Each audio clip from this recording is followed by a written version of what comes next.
Is Rashad actually officially retired? We can still do that, right? That's right. He can come back to Bellator. Go to Bellator. I need to see that. No. I don't want to Rampage knock out Rashad. I don't want to see either Mousasi or Ryan Bader potentially knock out Lyoto Machida. That sounds incredibly depressing. Yeah. I kind of hate Bellator now. It's just like a place where all my favorite fighters go to die.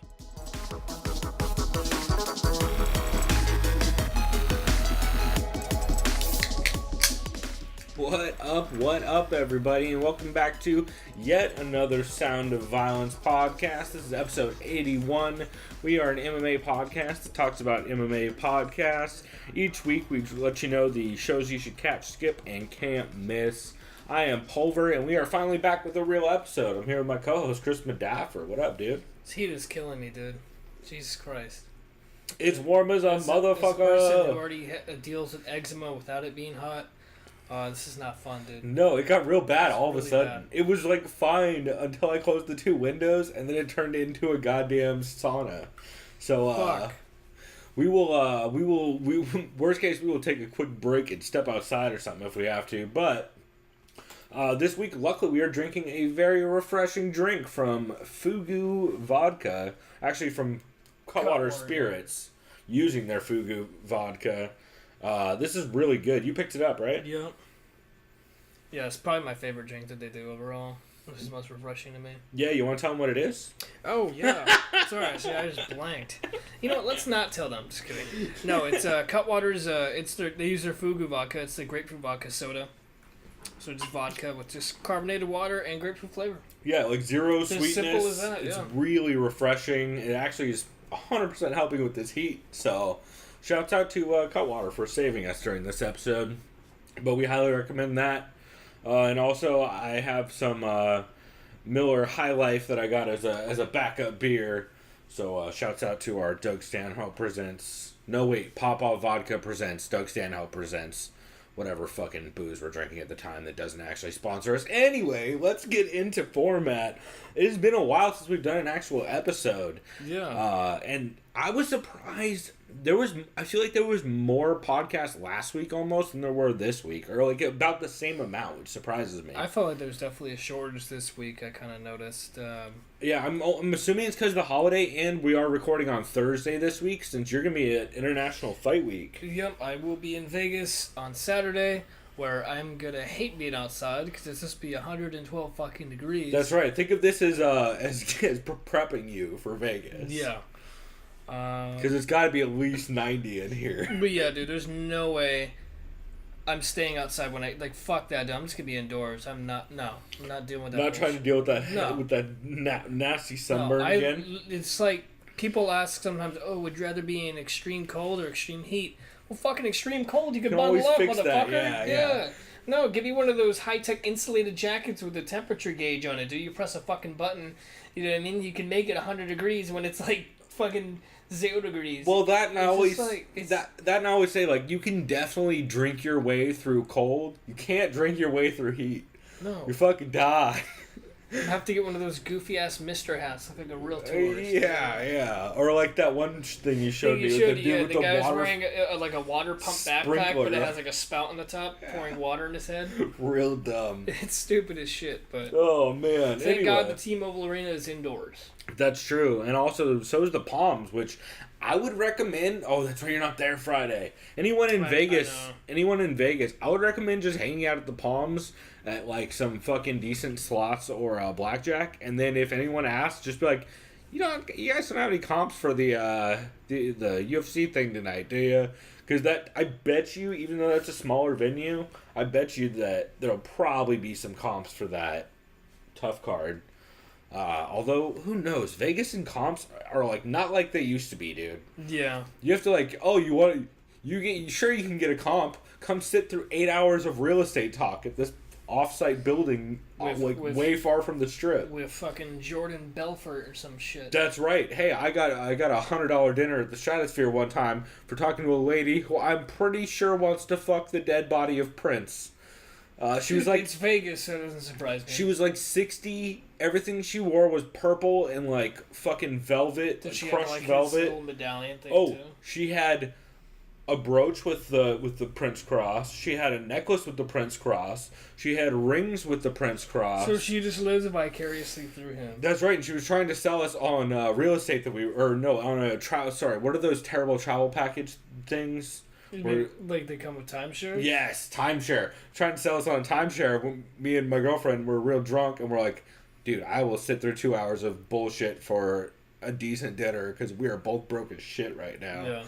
And yeah, Prince Lady was not happy with us, but we were in and out there in, I would say, 90 minutes. I think we set a record, to be fair. And it was very air conditioned, so. Anyway, let's go ahead and get into format, since we are not a podcast that talks about Crushed Velvet and old Prince albums, mostly because I don't care about Prince. I'm not 90. I don't get why people like Prince.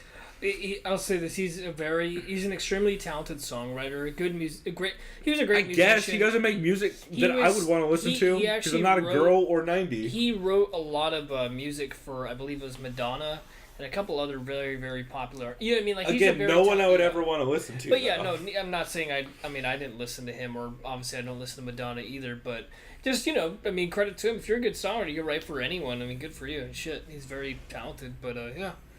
He had an impact. So. Sure. In that part of the music industry. No, he had an impact on like 30-year-old comedians, evidently. So every one of them is like fucking tries to blow Prince every time they get a chance. Fucking Paisley Park, bro. Anyway, I don't know why I'm shitting on Prince. Yeah, I don't know either.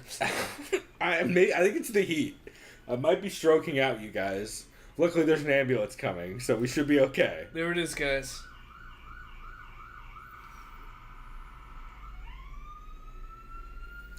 Should we have told them Prince died before they came, or they're a little late and they're in the wrong state? Anyway, we'll keep going since I decided to make a bit out of it rather than having to edit. I think that's Holloway's ambulance. Too soon? Oh, too soon.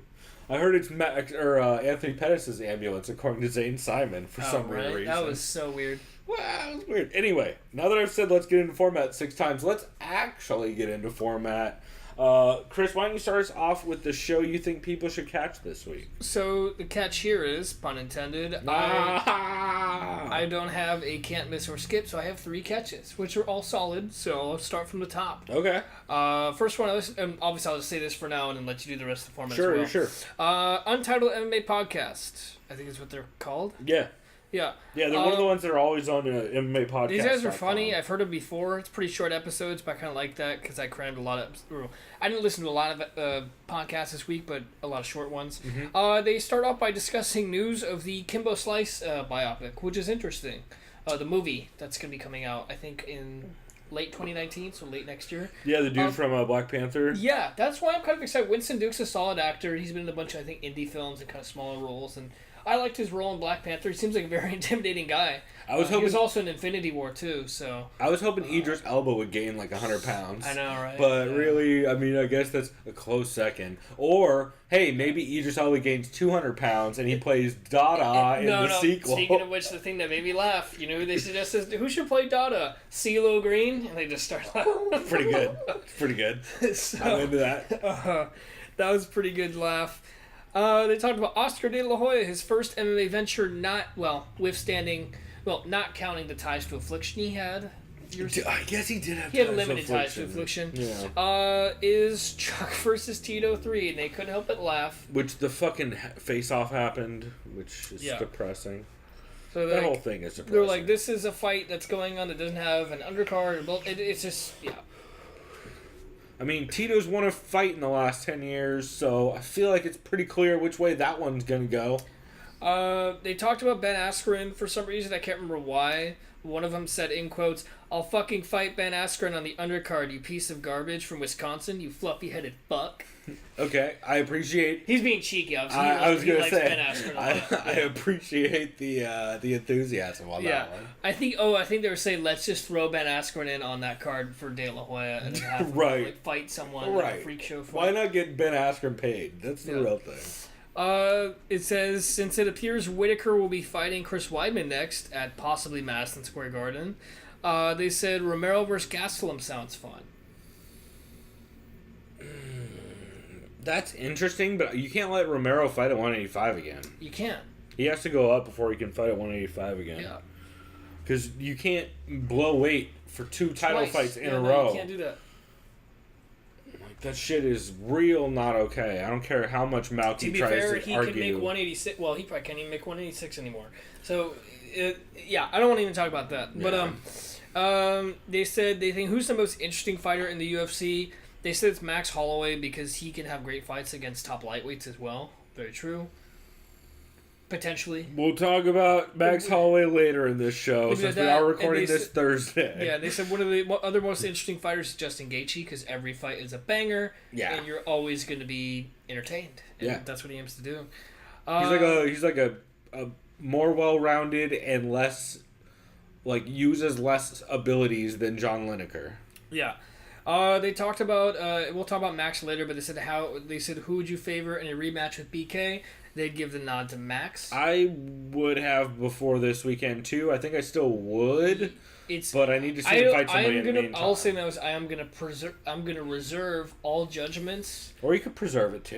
You could preserve it too. Yeah. I'll put it in a jar. Yeah, you put it next to Preserve OG, dog. Yeah. Barring the doctor's opinion on Max Holloway. Shouts out to that motorcycle car, whatever it was. As well as the opinions on people who ride motorcycles. That's right. You damn dirty hippies. Yeah, I mean, I really do hope Max's health is fine. I'll leave it at that because we'll discuss it again later. Yeah. Anyways, they were talking about some of these fights that they like. They're like, oh, the TUF fight, which is on Friday. They love the Israel Adesanya fight versus Brad Tavares. They really like that matchup. I do too. Big step up for Adesanya. Yeah. They kind of briefly discussed. They didn't go through the whole 226 card. No one will except for us. Who's your favorite fights? Like, easily Felder. They said Felder against Perry is going to be great. It's a banger. They like Felder even on short notice because they think he's still more skilled technically. I've been wavering. And they said he's one of the biggest lightweights in the UFC, and he's basically a smaller. Dude, he's not even a small. I guess he's a small. He looks the same size as Perry in the face-off. That's what I thought too. Yeah. And he cuts a lot. They talked about Paulo Costa being a monster of a person and being all natural. Cue in cheeky laughter by them too as they say that. Cue in a golden Harry Potter reference flying in the background. Yeah. They talk about Anthony Pettis. They say he should win because he has better skill set than Michael Chiesa and is still one of the most talented people in that division. However, he has one of the weakest mental games other than Uriah Hall, and this is what has really been keeping Pettis back. And I kind of agree. I think Pettis still has the skill set and the repertoire based on what he did to some of those top guys years ago when he was champion. I really do think it comes down to his just confidence and preparation is what's really keeping him back. See, I think it's part mental. I think it's part game planning also. Yeah. Like, Rufus's camp have never been, from what I can tell, they're not really game planners. They just do what they do. Yeah. Like, for example, Ben Askren is just going to Ben Askren. Yeah. Pettis is just going to Pettis. Woodley is... Well, he has two camps. So and Woodley's a little different. Felder... But guys like Felder and Sergio, especially after his last fight, are starting to make me think that they've really started to rethink kind of their structures. Because Sergio's turned his game around in a lot of ways. Yeah, he beat Benavidez, right? Yeah. I never watched that fight. He looked real good in that fight. Real good. I gotta watch that. He was fucking Benavidez up in that first round. And it was a very close fight towards the end because Benavidez is such a gamer, but he was fucking Benavidez up in that first round. They briefly discussed Lewis versus Ngannou. They said this really comes down to cardio coming in check for both of them. AKA for the swinging and banging title? Yes, because what they didn't mention, and I mentioned this to you briefly based on a picture I saw on Instagram, Francis Ngannou has lost a good amount of weight. Yeah, he's looking cut in a good way. He's slimmed down, yeah. I think his official weight, it used to be 265. Now it's at 250. Right, and you figure... So he's be cutting way less. It's got to be before. It's got to be the PI, at least partially. Oh, 100%.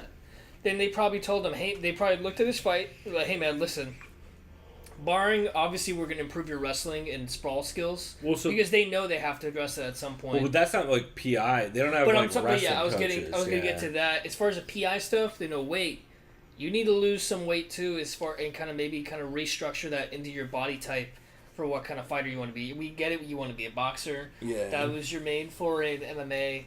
Obviously, I'm sure they're going to work on sprawling and wrestling because there's no way you can fucking ignore that. Well, that's what I'm wondering. Especially the heavyweight division. That's what I'm wondering, too, is like how... If you're putting that much wrestling in, you're realizing real quick you can't be having the muscle you have. Like, because you just can't... When you're a natural striker like that, you can't have that much muscle and then still be trying to grapple with dudes for long periods of time. Yeah, it is. That's why you never see heavyweights besides Uberim that shredded. Yeah, no, most heavyweights aren't. They shouldn't really. Most. There's exceptions. Yes, but you know what I mean. Like as far as having the cardio, like even Brock Lesnar, barring No, he always turns so pink. Yeah, but he's just a fantastic wrestler either way. So he has that on it. He will always have that. Still would gas hard. Oh yes, of course, but he always has that advantage at least early. He has put people on the mat.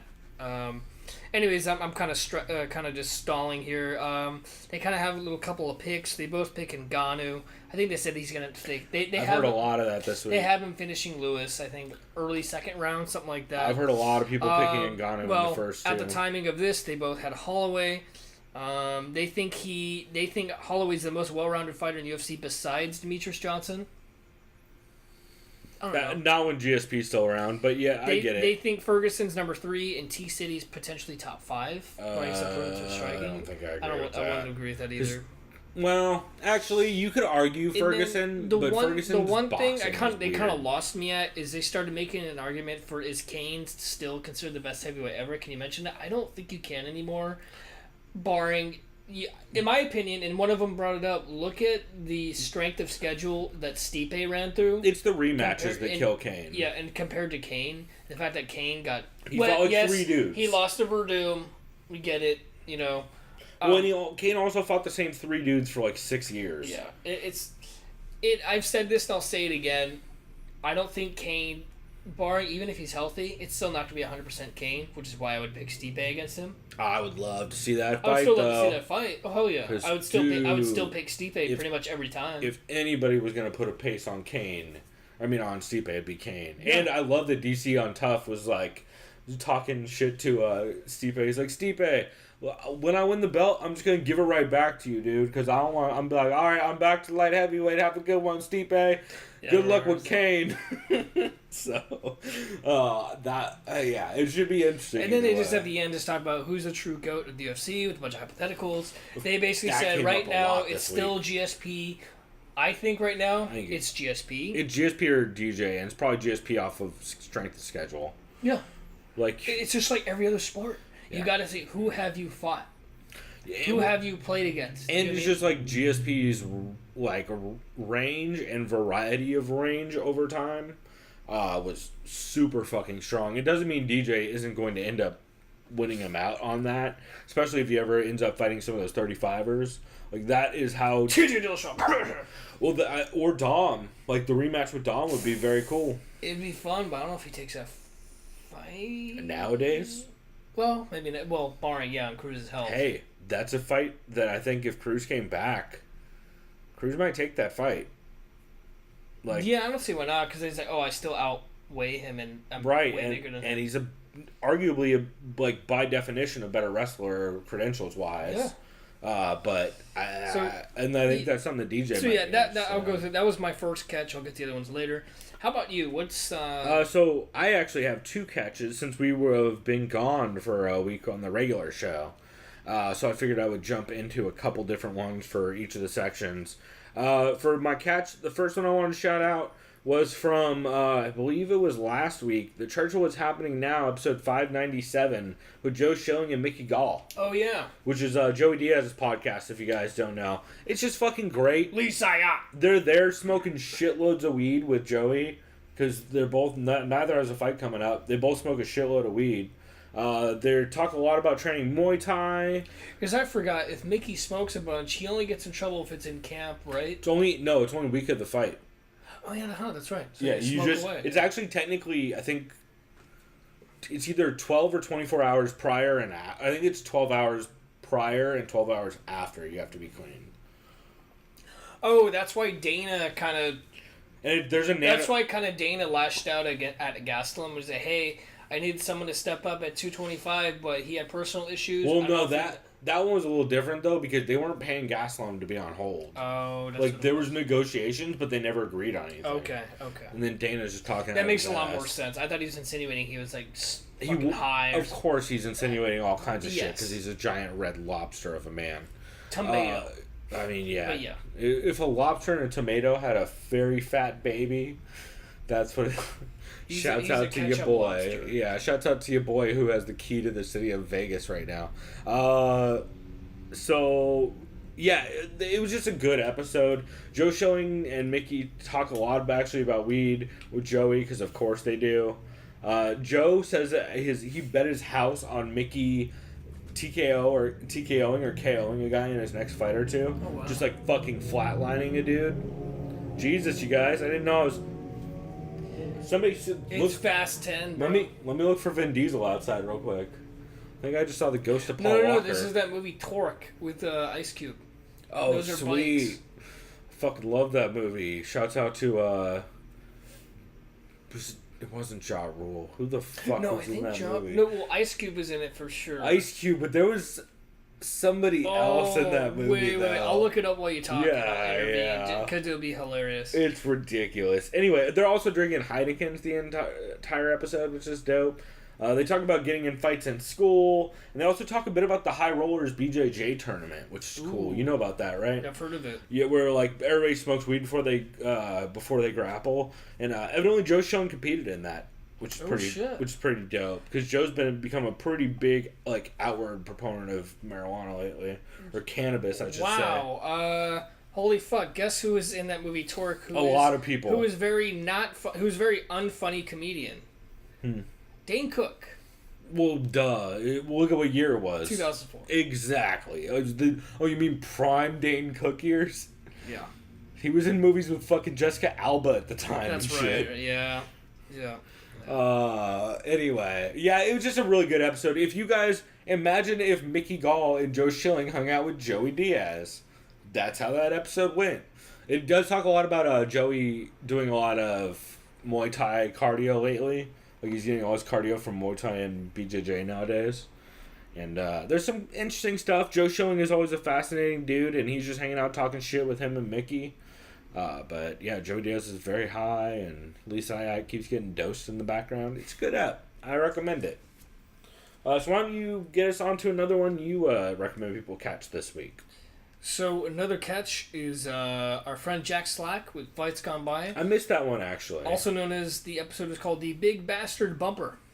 He thinks Paul Felder is a company man for not giving a fuck about fighting Perry, who's a massive welterweight.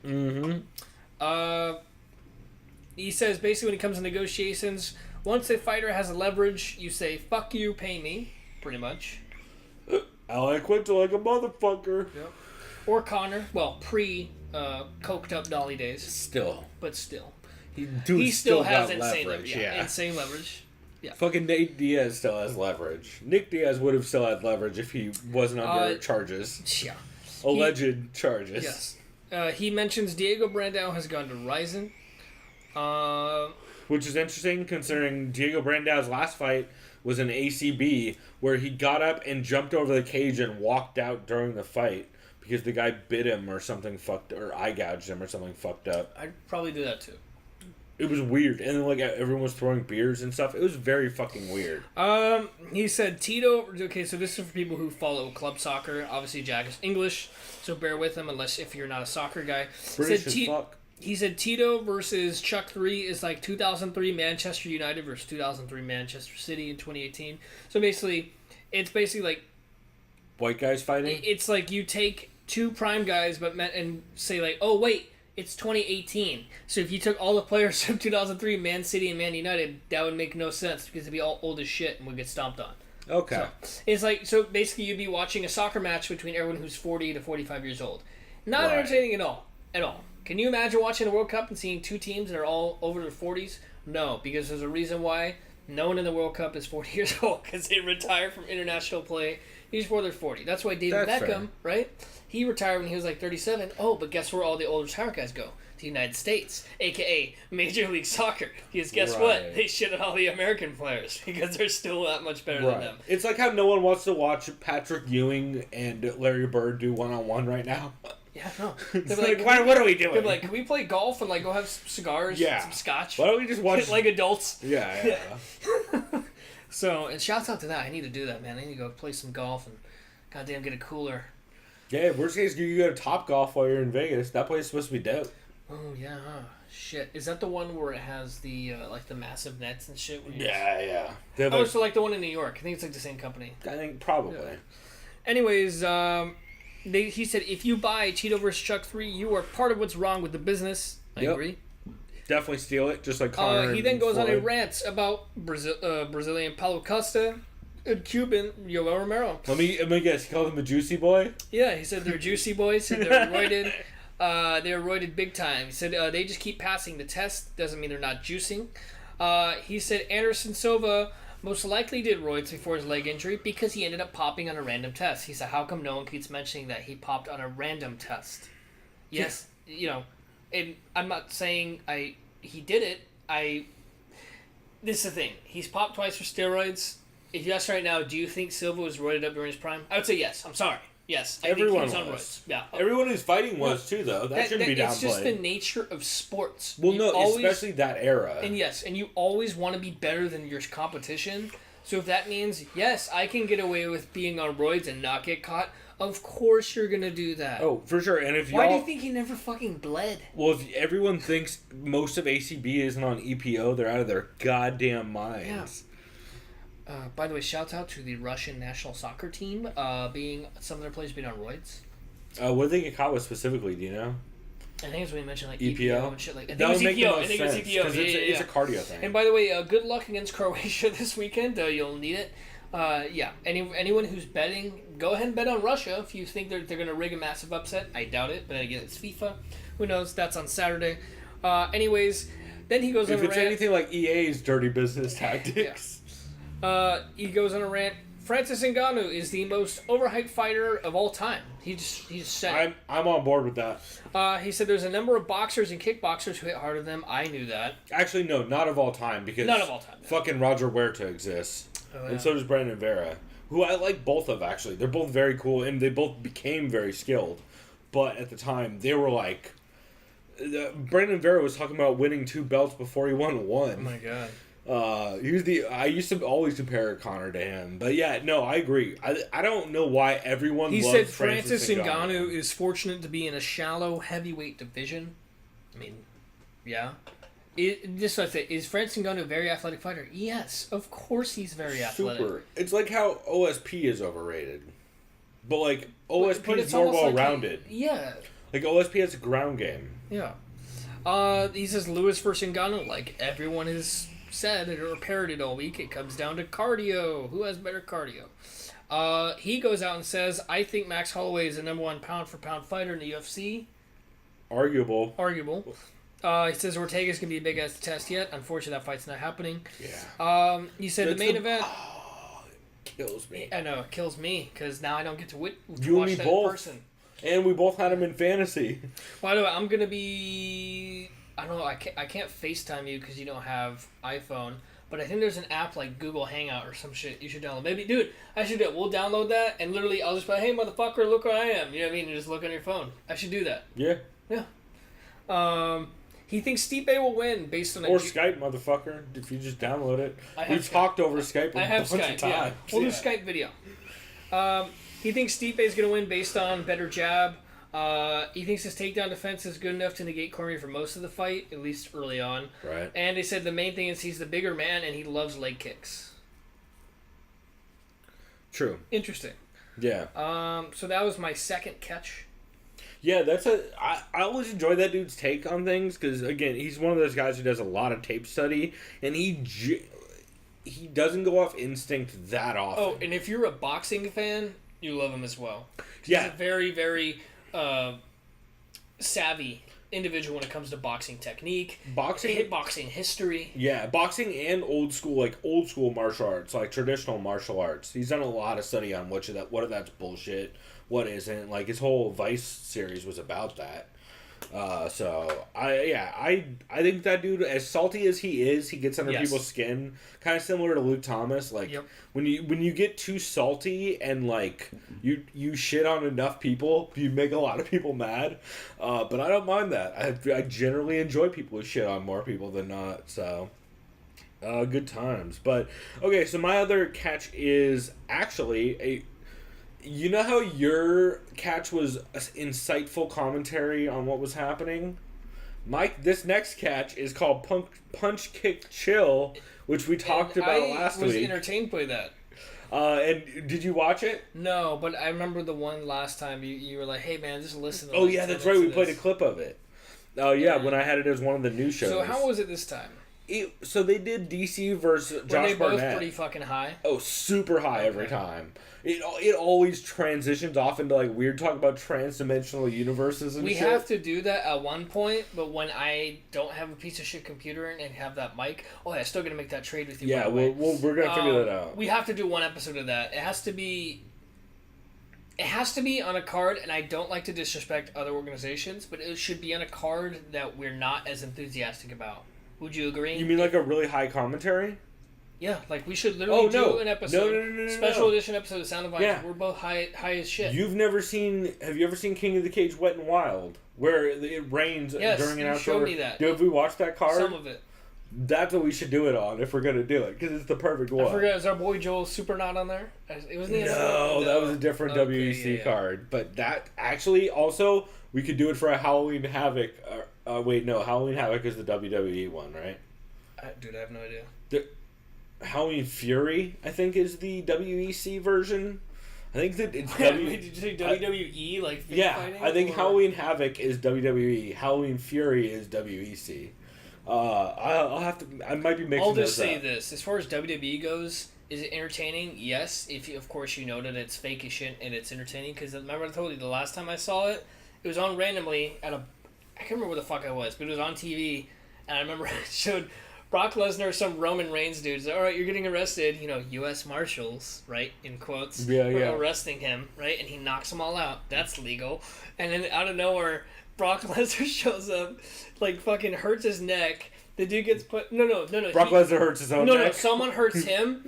The guy, Roman Reigns, gets put in a gurney, like he's seriously hurt. I thought Brock Lesnar... out of nowhere, Brock Lesnar flips over the gurney. I was laughing my ass off. Like, oh my god, he's hurt. That checks out. This is so fucking stupid. I've seen Ronda bash like 18 people with a briefcase recently. Yeah. No, I don't actually watch any pro wrestling. I just listen to a shitload of the Lapsed fan Shouts out to that movie with David Arquette, like 20 years ago, Ready to Rumble. Also, shouts out to David Arquette winning the WCW belt back in the day. That's a real thing. I remember that, yeah. It's fucking sad. I don't remember it. I only know about it because of a Lapsed fan podcast. It's called movie promotion. I mean, no, I don't even think it was. I think it was just Ted Turner. Was that just because he was like in that movie and like, fuck it, let's bring you in? No, I think it was because Ted Turner on WCW and he was a big pro wrestling fan. If I remember right. I could be mixing all of that up because I don't pro wrestle, y'all. But anyway, back to Punch Kick Chill, which ironically... Pro wrestling semi fits into that. They did an episode on DC versus Josh Barnett at the Strikeforce Grand Prix. They talk a lot about the Strikeforce tourney, and then it just gets way off the rails. They start talking about Bigfoot's giant Olmec head. They talk about Dad Cormier. This was taped before they did episode 3. Doesn't Bigfoot have gigantism? Yeah. They're not. Their jokes aren't I get nice, it. I get it. But they're very funny. So I was thinking, wait, that's actually really fucking slow. Yeah, they talked about having MMA, how MMA clearly has the weirdest fashion of any sport throughout time. There's a lot of time travel talk. They do mention that they think the fans are eating popcorn, ring pops, and pork and beans in the audience. It gets really weird, man. They're smoking a lot of weed during these. Dude, no one eats ring pops. No one thinks ring pops are good unless you're like fucking under 10 years old. I'd have a ring pop. Well, that's because, to be fair, I had like a defective ring pop one time when I was a kid. The part cracked, and like, you know how there's plastic underneath it? It cut open my lip when I was a kid. Yeah. Well, all those used to do that, right? Well, yeah. Like, also, but really, if you're going to have something like that, it's baby bottle pops or nothing, am I right? Yeah. Baby bottle pops. 100%. They do mention that they want to buy a Chili's franchise where people fight MMA on a poker table in the middle while Christopher Walken does commentary. Dude, that is the kind of conversation that happened during this show. He's like, all right, now this guy here, he's gonna get a leg lock. Back in the day, if you did it to me and looked at me wrong, I'd stab you in the face with the side of a knife. Right. Hey, this guy here is part eggplant. Shouts out to racist. Fucking.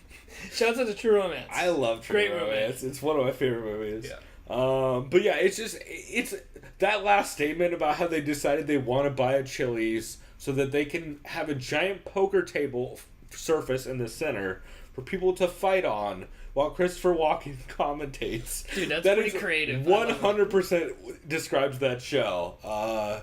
They also say every episode they get vetoes, but no one has addressed what the vetoes are for or how they work. They're like, we each get a veto. They always address it. No idea how it works. So it's like a surprise veto. Yeah, there's a lot of time travel talk. At a certain point, they decide that everyone, like, while they're looking at everyone, they decided their inner dialogue is just predicting the future. So, like, while Josh Rosenthal's, like, reffing the fight, he's sitting there being like, man, maybe I should stop selling weed. Shit like that. It's just a fucked up, weird, fun time. And they've been doing great ones. They did TKZ versus Leonard Garcia. They've done a couple good ones. They did another one a couple days ago that I can't remember what it was, but it was great. But I just highly recommend checking them out because it's fucking hilarious, and it's Justin Golightly and Jason Nawara, who used to do the EA UFC 3 streams with Jens Pulver. They also recently actually just did a new one because, I don't know if you heard, EA UFC 3, in tournaments now, you can now do open weight. Ooh. So they were having like DJ fight Stefan Struve. Fucking, like, it's just crazy matchups. John Lineker was fighting, TJ Dillashaw or Robert Whittaker. Jesus. Fucking John Lineker was fighting like dudes like Derrick Lewis and shit. Like, it's crazy. Just what do you straight knock chaos. out Lineker in one hit? Or Dude, some of those dudes won. Like, it's kind of crazy. I think like Whittaker beat a couple heavyweights. Oh shit. Yeah, like, it's pretty crazy how some of those turned out. Stefan, yeah, it's real interesting how that played out. So anyway, I recommend checking out Punch Kick Chill. It is not for everybody. If you don't smoke weed, it might not even be for you unless you like really weird, goofy, obscure comedy. But I had a lot of fun listening to it. So what's the other catch you had? So I haven't listened to these guys in a while. Eric Holtgren and Ken Evans, their show Way of the Warrior. Dude, I wanted to catch that. I just didn't have time because I put it out late today. I think this was the 400th episode. Are you near it? That might have been the one from last week then. Okay. Did you catch it later today? Yeah. I caught it yesterday. Okay, then it was the one before. Yesterday, yeah. They said the new co-main event. No, this is today. Okay. I lied. I was going to say. Today on the way that was going to be work, the way I figured it out. Yeah, this is on the way home from work because this was only about 35 minutes long. Mm-hmm. New co-main event for UFC 226 on Saturday is Matt Serra versus Drunk Guy. Nice. Nailed it. They said Endeavor, aka WME, whatever you call them, insulted Brian Ortega by insinuating an impromptu interim title bout between Frankie Edgar and Jeremy Stevens. And trying to talk him into fighting like 6 dudes. Yeah. Like, bro, there's no reason for Brian Ortega to take a fight. And also, Henry Gracie's not going to allow that They're basically shit. saying massive amount of disrespect to Brian Ortega. I agree. Yeah. It's basically, dude's earned his spot. This guy's earned his way up to the top. 100%. And now you're going to say, fuck you. Fight Jeremy Stevens on short notice, which is the worst matchup. Yeah, I'm not... Dude with good counter wrestling and heavy hands. I almost would say, like, you'd have to pick Stevens in a fight, but knock the fuck out. Yeah. I would. Like, he could get caught in a guillotine, but other than that... But he has nothing to lose. It's an impromptu title fight. And Jeremy Stevens hits so fucking hard, yeah. Yeah, look, he fucking destroyed, Josh Emmett. He destroyed most dudes. He fucked up Josh Emmett's whole shit. I mean, he wasn't wrong when he told, BK back in the day, when I hit him, they don't fucking move. Yeah. He's not wrong. Yeah. I almost would want to see him fight BK. I think that'd be a pretty interesting fight. It depends. With the layoff? Yeah, now it would be. But anyways, more important things. They talk about the concussion protocols need to be more common, kind of like the NFL, where once you get a concussion, they analyze you immediately. And 6 months, guaranteed. Well, yeah, okay. The NFL is more corrupt because they give you 3 weeks. Well, right, but But yes, in fighting... But they also don't allow you to have practice or anything. I'll get it out of the way right now, since we're on the topic. I think you agree, too. Max Holloway probably shouldn't fight again until maybe, like, next year. Next year, yeah. Honestly, I don't want to see him this year. I get it. If there's some bullshit interim fight, I get it because of the layoff. I totally get it. I don't get it. He fought very recently. It's not right, but I get it based on the timing. That's what I mean. It's not right logistically, but I get it because it's WME. Based on like, oh, Holloway. Well, they're desperate. Yeah, that's what I mean. And they fucking love interim belts. Yeah. Hate new divisions, love interim belts. One thing that I haven't seen, I need to look it up. During an interview with Michael Bisping, I think it was a couple weeks ago. That clip, no, that was this week. Okay, that clip apparently went Holloway around. was struggling to string together sentences. It wasn't as bad as I heard some people saying it, because that dude always has a little bit of a slur. But, like, Bisping basically was like, hey, Max, you seem a little tired and out of it, bud. Did we just wake you up? Or he's like, yeah, no, it's just, fight week, stuff like that. And you're like, oh, it's definitely... Yeah. And if dudes like Bisping, who have been through a lot of head trauma recently and had severe concussion protocol put on them, like, it's interesting for someone like him to mention it during fight week, because normally you think there's probably something to it if he's saying shit like that. And then they basically said Max needs a lot of time off. This could be serious for his health. I agree. Daniel Cormier still plans to retire by next March 2019. Mm-hmm. So maybe he has 2 or 3 fights left. I think he said this one. I think he said he thinks he can get 2 more in. Yeah, they said the rumor. But he's also talked about retiring after the this. rumor is so the rumor right now, the hot take the UFC or Endeavor wants to do, if Stipe wins, he will 100% be fighting either Brock Lesnar or John Jones.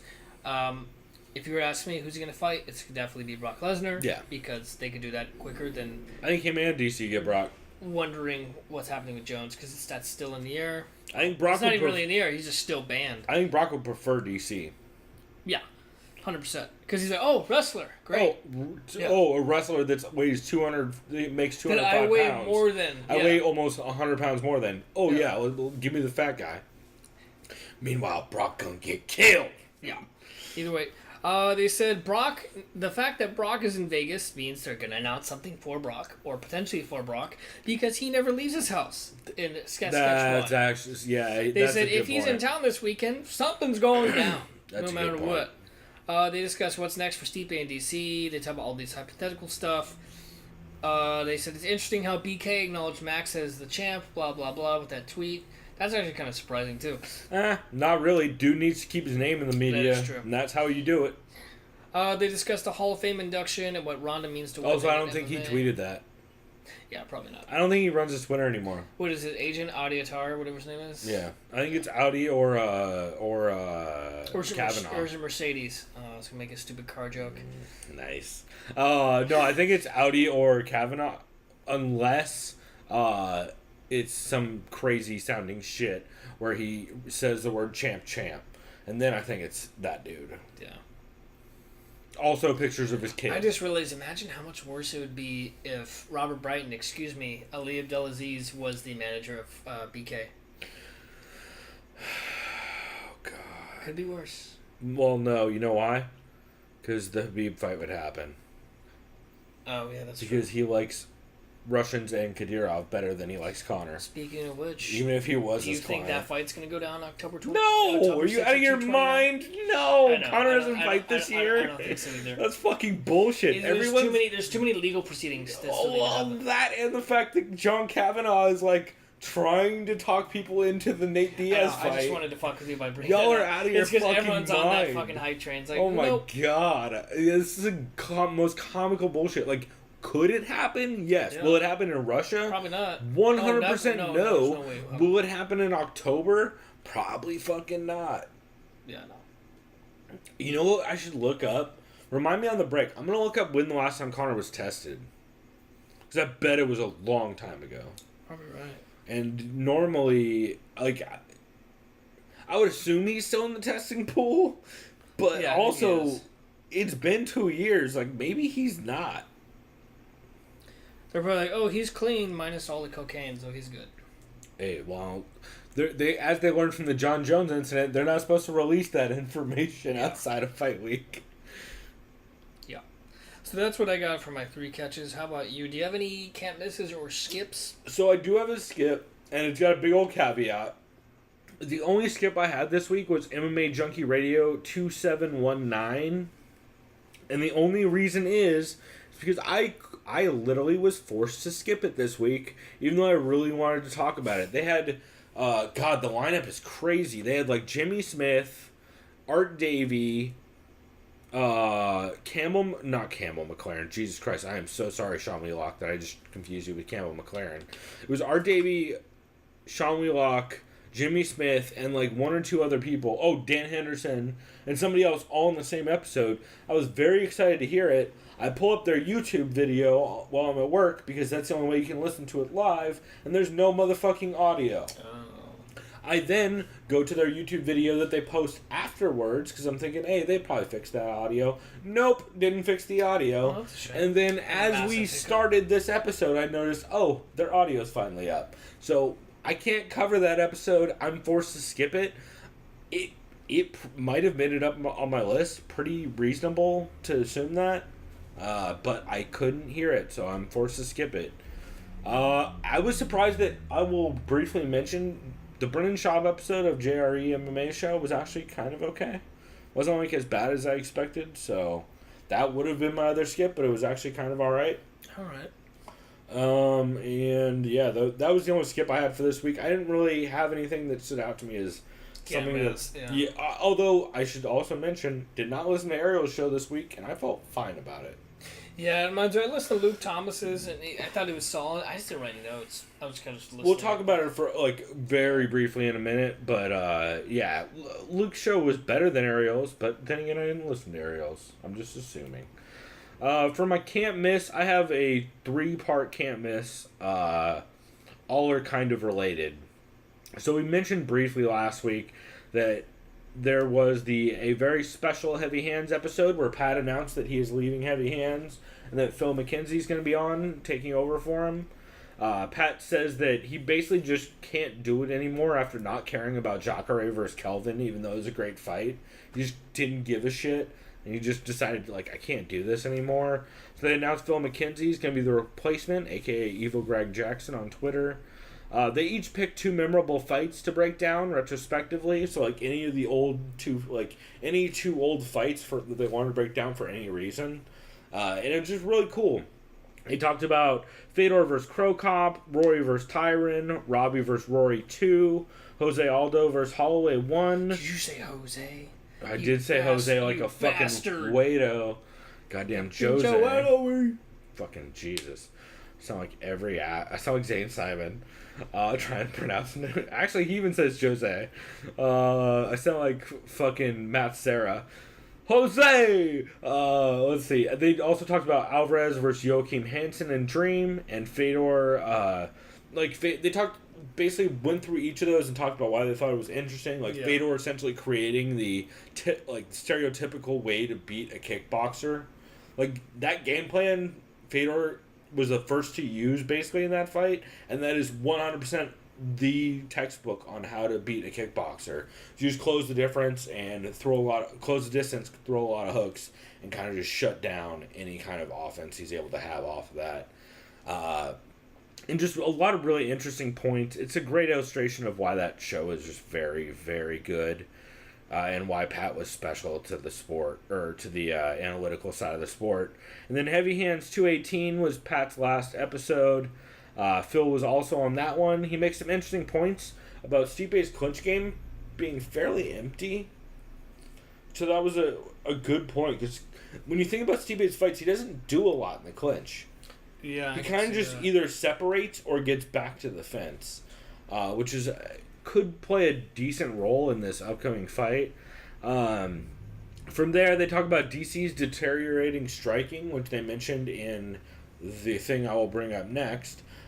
In that DC seems to have less sharp striking than he did back, when he was younger in his career. Like, he just seems a little bit more wild than he used to be. His shots aren't quite as tight. They have a little bit more wind up and an arc to him. They talk Holloway Ortega, a lot about Holloway Ortega. They were very high on Holloway's kicks being a factor in that fight. I'll just say this. As someone who's personally going to this card, That was the fight I actually wanted to see more so than the main event. And I'm not fucking kidding. That was the fight I want to see most this year. Yeah. It's one of the greatest matchups ever, so it's definitely... Like, spoiler alert, since it's not happening, I was going to pick Ortega. I'm sorry. Were you? Yeah, I know. How dare you? I'll just say this. I know he hasn't been in a 4th and 5th round, but it's one of those where, like... let's get out of the way now. Yes, Holloway is better than the stand-up. I think there's one... Well, you know what? I mean, don't get me wrong. I could see Holloway winning decision. Don't get me wrong. If he would have passed medicals with a concussion, you would have won that. But I just feel like when it comes to that, I almost see Ortega just getting some weird guillotine shit. You know what I mean? Because he's so... Jumping on something crazy. It was one of those it was a hunch. No real logic behind it. Besides, like, I know Ortega has a chin. But that's how every one of the dude's fights plays out. Is like, there's no logic to it. He just catches He just, once he gets to that 3rd round, he just changes the fight. I don't know. But he was going to be my pick, though. Wow, that's interesting. I definitely had Holloway. Mostly because, like they mentioned, I thought his kicks were going to play a factor. His cardio was going to play a huge factor. And I thought he was going to be able to draw out hard counter shots he could throw against Ortega, where he gets Ortega to bite on stuff and then would just smash him with uppercuts. Especially with how good a hit movement is, students able to level change. Well, and stance switching too, which is like makes it very hard to judge distance when you keep constantly switching stances and ranges like Holloway does. But it would have been interesting, man, and I hope it gets remade down the line. They're talking Ngannou versus Lewis, which is. I mean, that conversation went how you thought it would. Then Pat Wyman talks about his last time getting excited about a hyper athlete like Khalil Roundtree fighting someone like Okan Saki. They talk Tavares versus Adesanya, Asuncao versus Font. There's a lot of Pat Wyman making fun of Conor Rebush for loving all of the dudes who are not athletic. Like, Connor does the same thing I do, where anyone who's not athletic, but also shows a lot of heart and, like, improvement in ability, I'm all into, whereas Pat Wyman loves the dudes who are hyper-athletic that maybe or maybe don't ever put a skill set together, which is hilarious. He's like, go ahead and talk about your boring-ass Rob Font fucking a Asuncao fight, which is hilarious, and again, shows where he's at with the sport at this point. Yeah.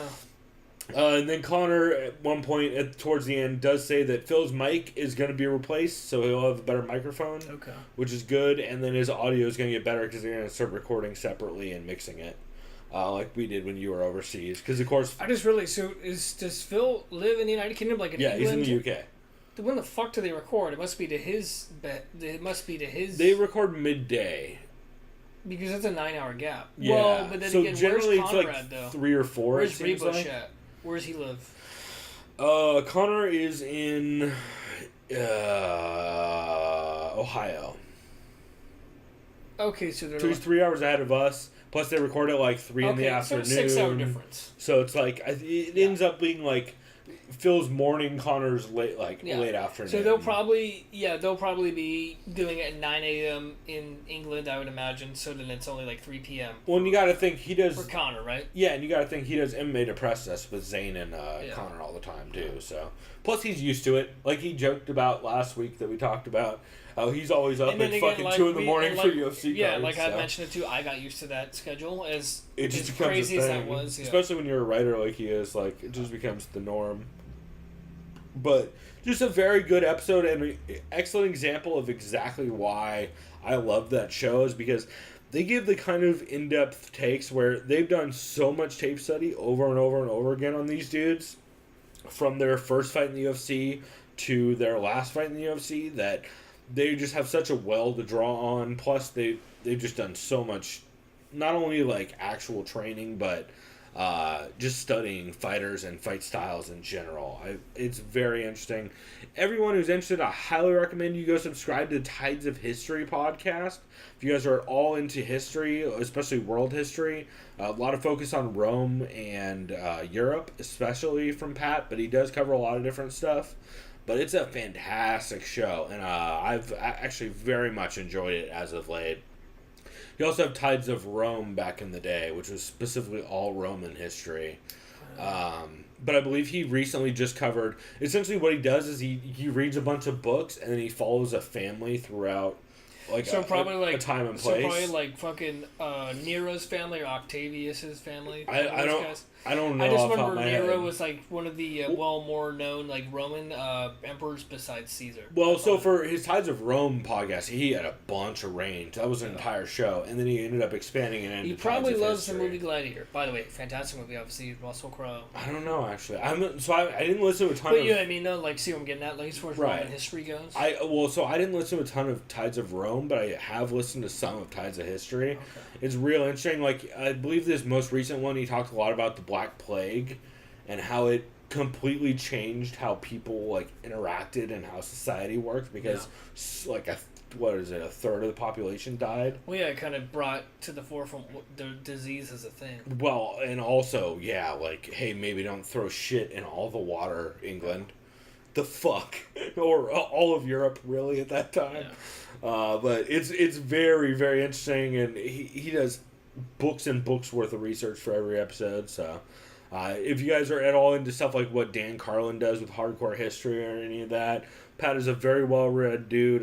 He has a doctorate in, I don't know if it's social sciences or if it's in, or whatever they call social studies nowadays, because they always change that shit. Cultural sciences, whatever the fuck it is. They just make it more of a sophisticated dude's got a doctorate, nuance of a word. Yeah, dude's got a doctorate in history and people. I don't remember exactly what it's in, but it is a very well researched and very educated show that I think is going to do more for him in the long run than MMA will. And my favorite tweet ever, he sent out Chuck versus Tito got announced, and he tweeted out. When he tweeted out something for like 2006. You know what? No, let me get the wording on this tweet right because I feel like it's important to properly pay homage to how good this was. Because Pat Wyman fucking nailed it. If you guys don't know, it's Pat PATWYMAN. Pat _, Wyman on Twitter. Let me find this. Where was it? Tito. Oh, God. Where was it? Man. I really thought this was going to be quicker to pull up. I'm really not doing a great job at this. Oh, God.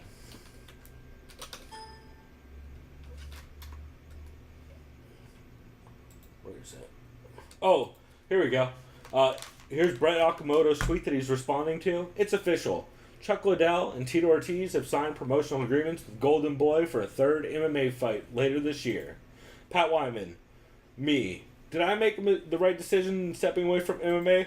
God. And then he quotes the tweet. Yeah. It's perfect. It's exactly why Pat Wyman is the man. It's pretty good. Yeah, no, it's absolutely fantastic. So, big shouts out to that, and it's fucking hilarious. So I'm a big fat Wyman fan. I'm a big Pat Wyman fan. The only other show I wanted to do as a can't miss is MMA Depressed for Rampage versus Rashad. This is actually Connor Rebush and Phil McKenzie, who are the new hosts of Heavy Hands. Or I should say Phil is, along with Zane Simon, and this is them talking about the Rampage versus Rashad fight, as well as a couple other fights that I don't have in front of me.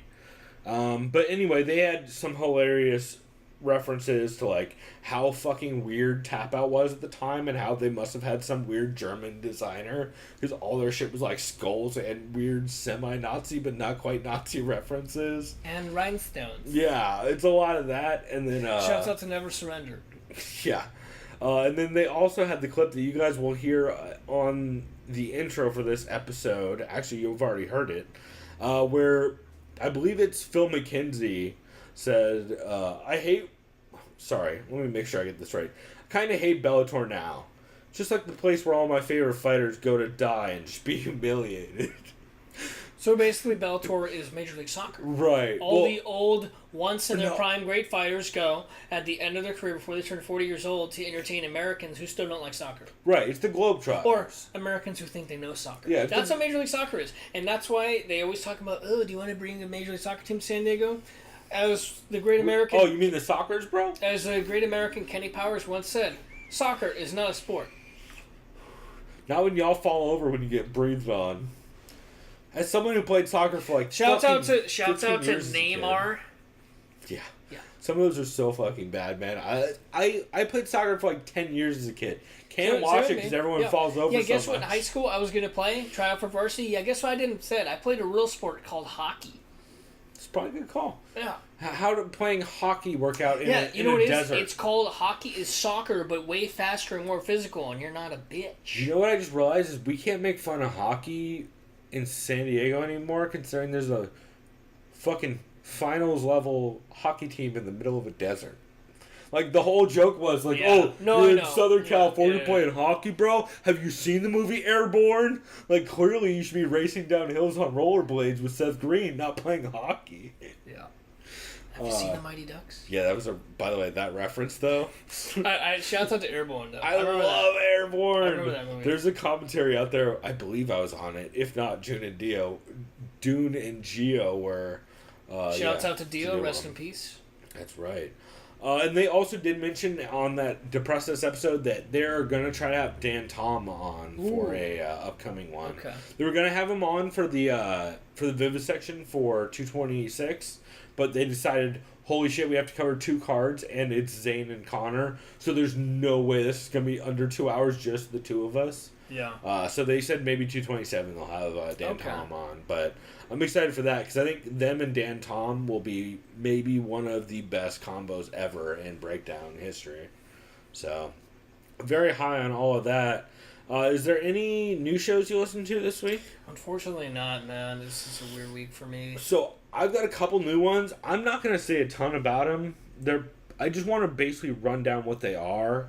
Grange TV, which was suggested by, I believe it was, his name is Mike, right? The listener Mike who emailed us? Yes, that's right. So I asked him about some podcasts we should listen to since he sent us an email asking about beer, which we talked about last week or the week before. We sent him some recommendations. Shouts out to Ballast Point and Alpine, which I think we both recommend. Or no, Russian River and Ballast Point, which we both recommended, along with a couple others. But... He asked if he was gonna say, or I should rephrase this. He was gonna ask us originally if we'd heard Dan Tom's show. Fuck. What's it called again? I forget. Oh, MMA on the Rocks? No, that's the other Nope, guy. that's Bill Welker. Dan Tom's show is. It's got punch in the name. It's a ODB reference. God damn it, Chris. Really? We can't remember this? Yeah, and let me pull up my fucking podcast I'm subscribed to. It's, oh my god, why can I not remember this? This is driving me fucking crazy. It's got a white background for the logo. Punch Drunk? Something? No, Protect Your Neck. You're very close, yeah. Right. Punch Drunk is T. Ben Ari and Sam Tripoli. Yeah, Protect Your Neck. He mentioned that, and then he's like, well, you guys already covered Protect Your Neck. And you mentioned the Grange TV. Have you heard of Grange TV? No, not before you mentioned it. So Grange TV is not a podcast related with a former guest of the commentary series we've done. Grange right? Yeah, there's a reference you guys probably won't get unless you put together and... Shouts out to your clever censor. Yeah, unless you can figure out which guest's name starts with the G. But by the way, I saw him last night. I was actually at the Blarney. Yeah, you just got back, I heard. I was at the Blarney, and all of a sudden because he was in France. Yeah, dude, I was just there for a beer. All of a sudden, nowhere, he just walks up with, "Whoa, what are you doing here?" I'm like, "Dude, what the fuck are you doing here? Are you just flying?" He's like, "Yeah, dude, literally a couple hours ago, I hung out with him for a little bit." Yeah. Shouts out to that dude. We need to get him back for a commentary. Shouts out to G6. You just ruined the reference. Oh yeah, that's right. Well, it's still not quite a reference. Here, watch it again. No, I don't want to edit this. Yeah, and to be fair, it's not quite. Yeah, it's gonna be inauthentic. No, Grange is like his other nickname. Yeah. Right.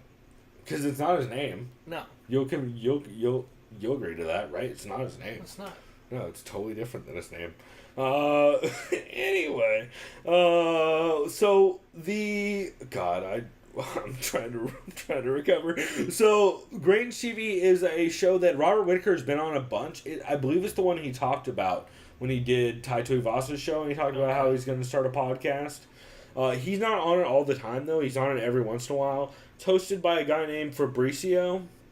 And Fabricio is He never intros himself in this episode, but I went back and listened to the first one, like the first couple minutes.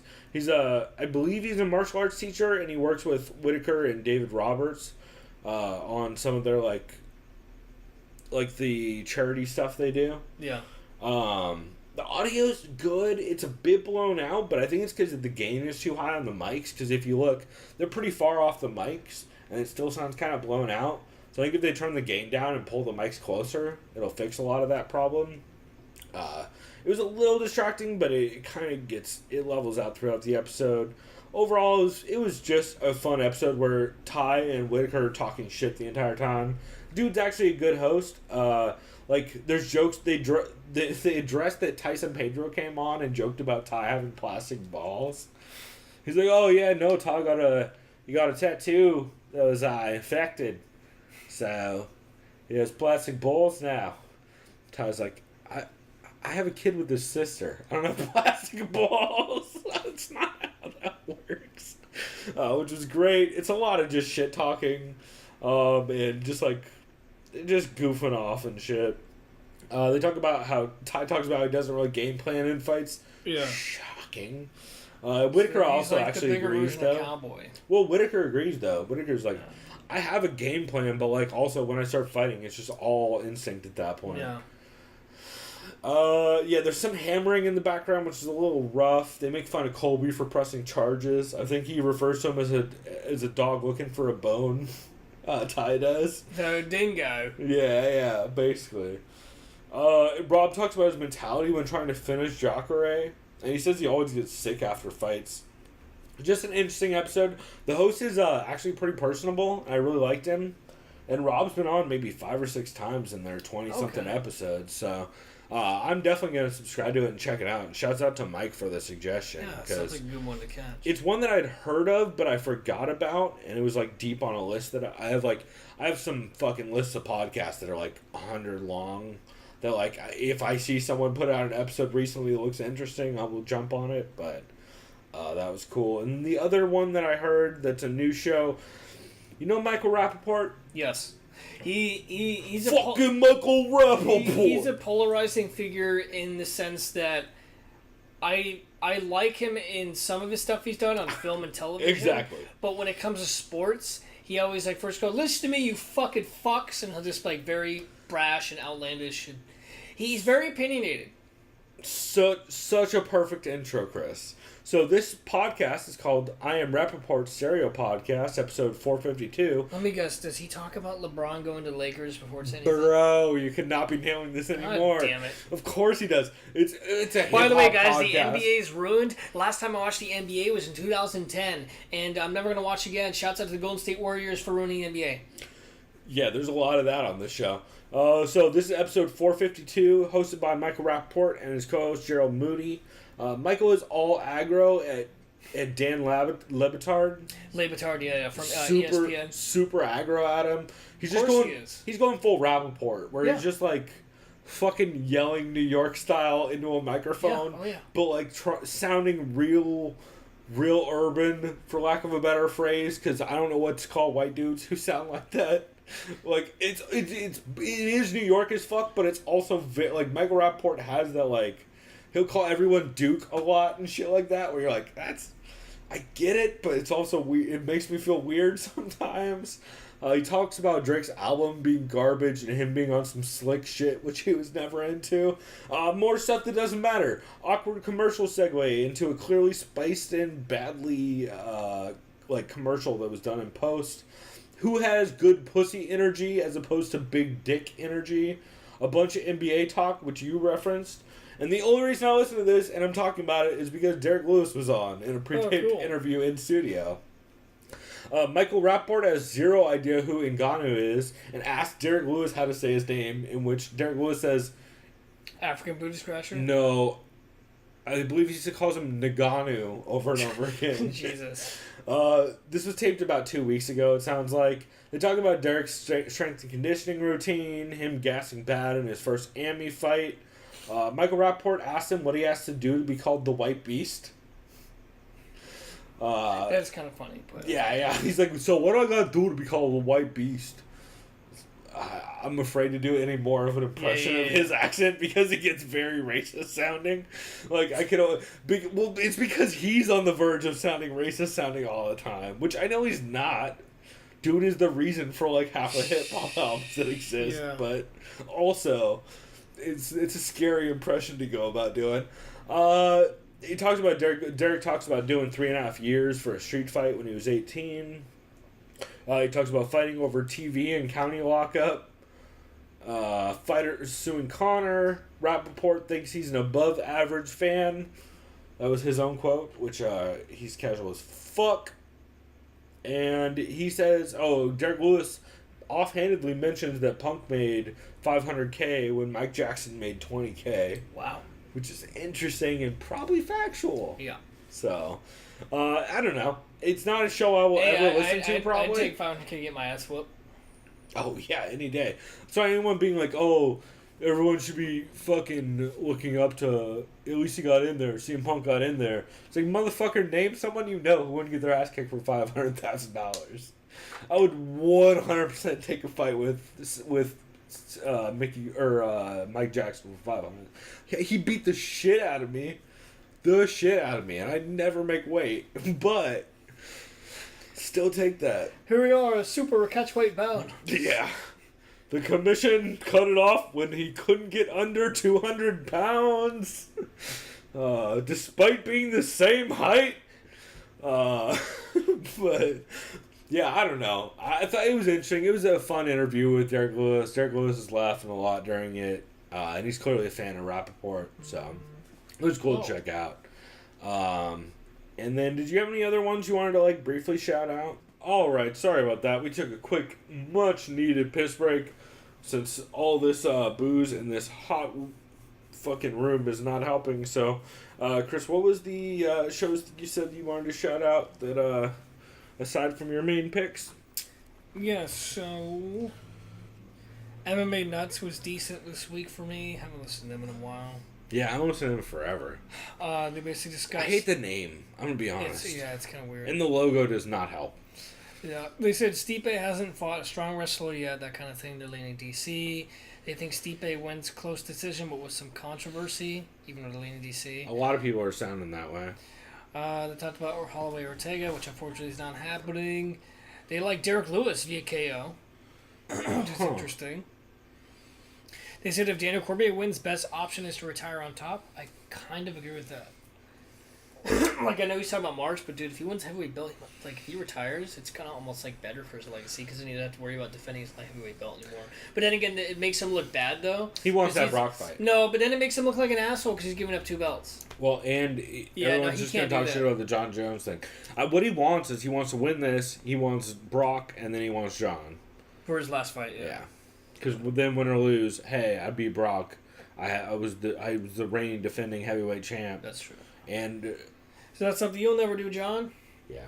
Yeah. Well, he might beat Brock, but yeah. Well, that's true. Other than that, You're Welcome was very brief. He basically shit on Oscar De La Hoya, which I don't blame him for. Yeah. I listened to Luke Thomas. Didn't write any notes, but it was solid. I love how Luke handles himself in the show. Yeah. Oh, yeah, we should mention Ariel and Luke real quick, since we didn't talk about it last week when we were off. Ariel's MMA show, the debut episode, it's just the MMA hour. It's no different. The only difference is what it looks like around him where he's sitting, right? Excuse me, yeah, pretty much. Yeah. Well, that and Ariel is talking twice as fast during that show for some reason. In this first episode, he had Okamoto on. He had DC call in, talk about Stipe fight. Rampage called in, talk Wandy. Stipe Skypes in, talk about TUF and the DC fight. T-City Skypes in, talk about the Max fight. Rose Skypes in to show off her garden and talk about her neck fracture. Oh God, Ariel's quoting John Jones and Ali Abdelaziz tweets to DC for some reason. Holloway calls in, talk about the Ortega fight. Rashad Skypes in to retire. Lewis calls in, talk about Ngannou.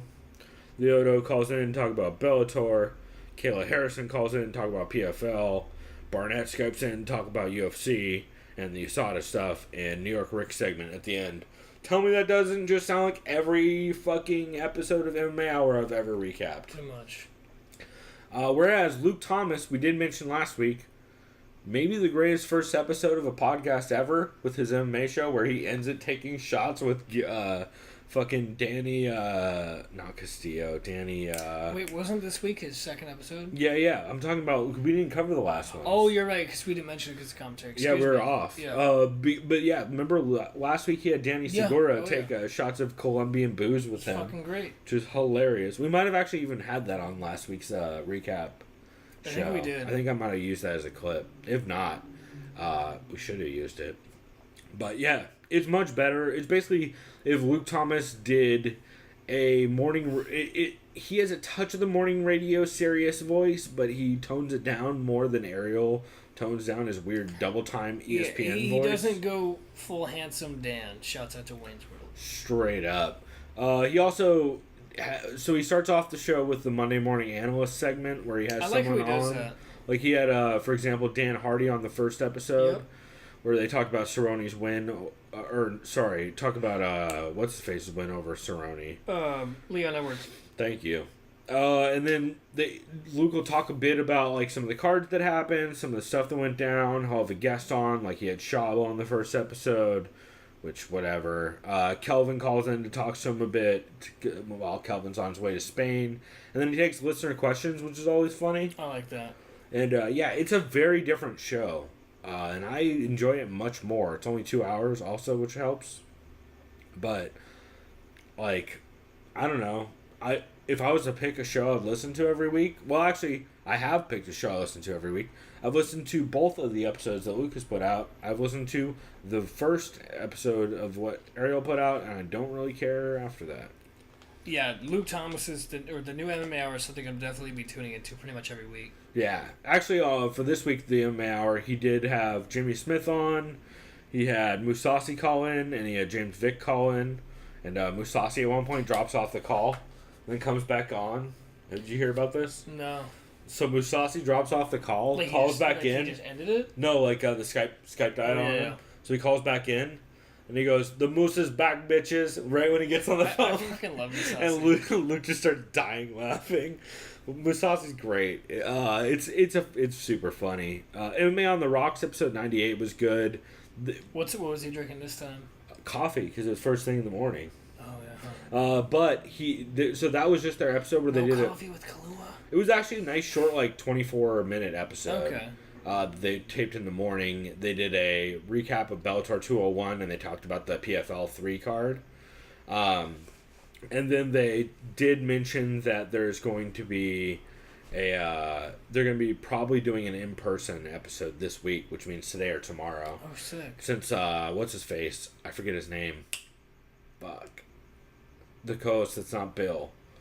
I can't remember. Oh, remember, I kept calling him Eric like a moron. It's not Eric. I can't remember what it is. Fuck. I can't remember. It's the animal. Jeff the animal. Yeah. Jeff the Animal Steel, maybe? No, wait. That's a pro wrestler. It's Greg the Animal Steel, right? It's Jeff the Animal Wilson. Is actually in Florida with Bill for International Fight Week, so they're going to be taping that. Submission Radio 226 for the UFC 226 episode was good. They have Sean Sheehan on, talk about the World Cup and the fights coming up. They had John Morgan call in, talk about the MMA awards in 226. John made a fucking great point that'll come up later in the episode. Ultimate Fighter the TUF 27 card, the finale, it's happening at the Palms, which we talked about earlier. Yep. That's a small cage venue. Oh, yeah. So that's probably going to play in pretty big in at least the main event of Brad Tavares, Israel Adesanya, in the fact that like there's not a lot of room to work in that small WEC size cage. That's right. So that'll be interesting to see how that plays out. I had not heard anyone mention that other than John Morgan. So I forgot that was a thing. Yeah, so big shouts out to John Morgan on that. And then Dan Hardy calls in, talk about 226. He does mention eyeballing a return fight. Like, he's looking for a return fight, but he's also not in the USADA pool yet. Yeah. So it's not going to be till next year. And then they give their picks for 226. Rogan, like we talked about on JRE MMA Show 33, had Shab on. Co-main event 312, they were talking about how Ben got Chad sick and their book club thing and 226. What was it? BBC MMA show 226 was actually, that almost was a skip for me. Did they talk about England defeating Colombia? No, yeah, there's a little bit of World Cup talk. There's mostly clips, which is weird for them. Like from like Megan O'Leary talking about Fight Week, yeah. And like John Morgan talking about the tough ending and all that. And the only other one I wanted to shout out was Punch Drunk had Brian Redband on, aka cool. Sports Band, where he, if you guys don't know the bit yet, Brian, I don't want to spoil it, but let's just say Brian Redband has a knack for knowing facts 10 seconds after you ask a question. So, like, he'll just jump in on a topic you thought he had no knowledge about whatsoever, but somehow he will know the exact facts of a headline about some sport he doesn't care about. Okay.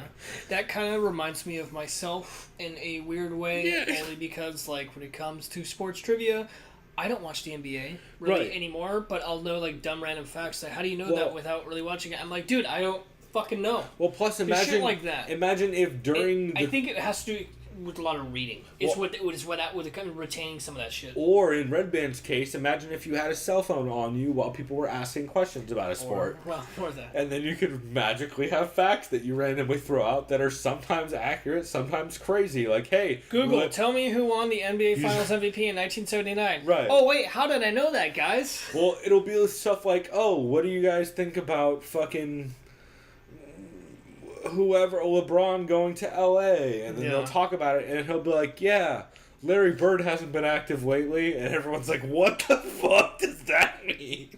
So it's very goofy, but a lot of fun, and Sports Band is a great bit.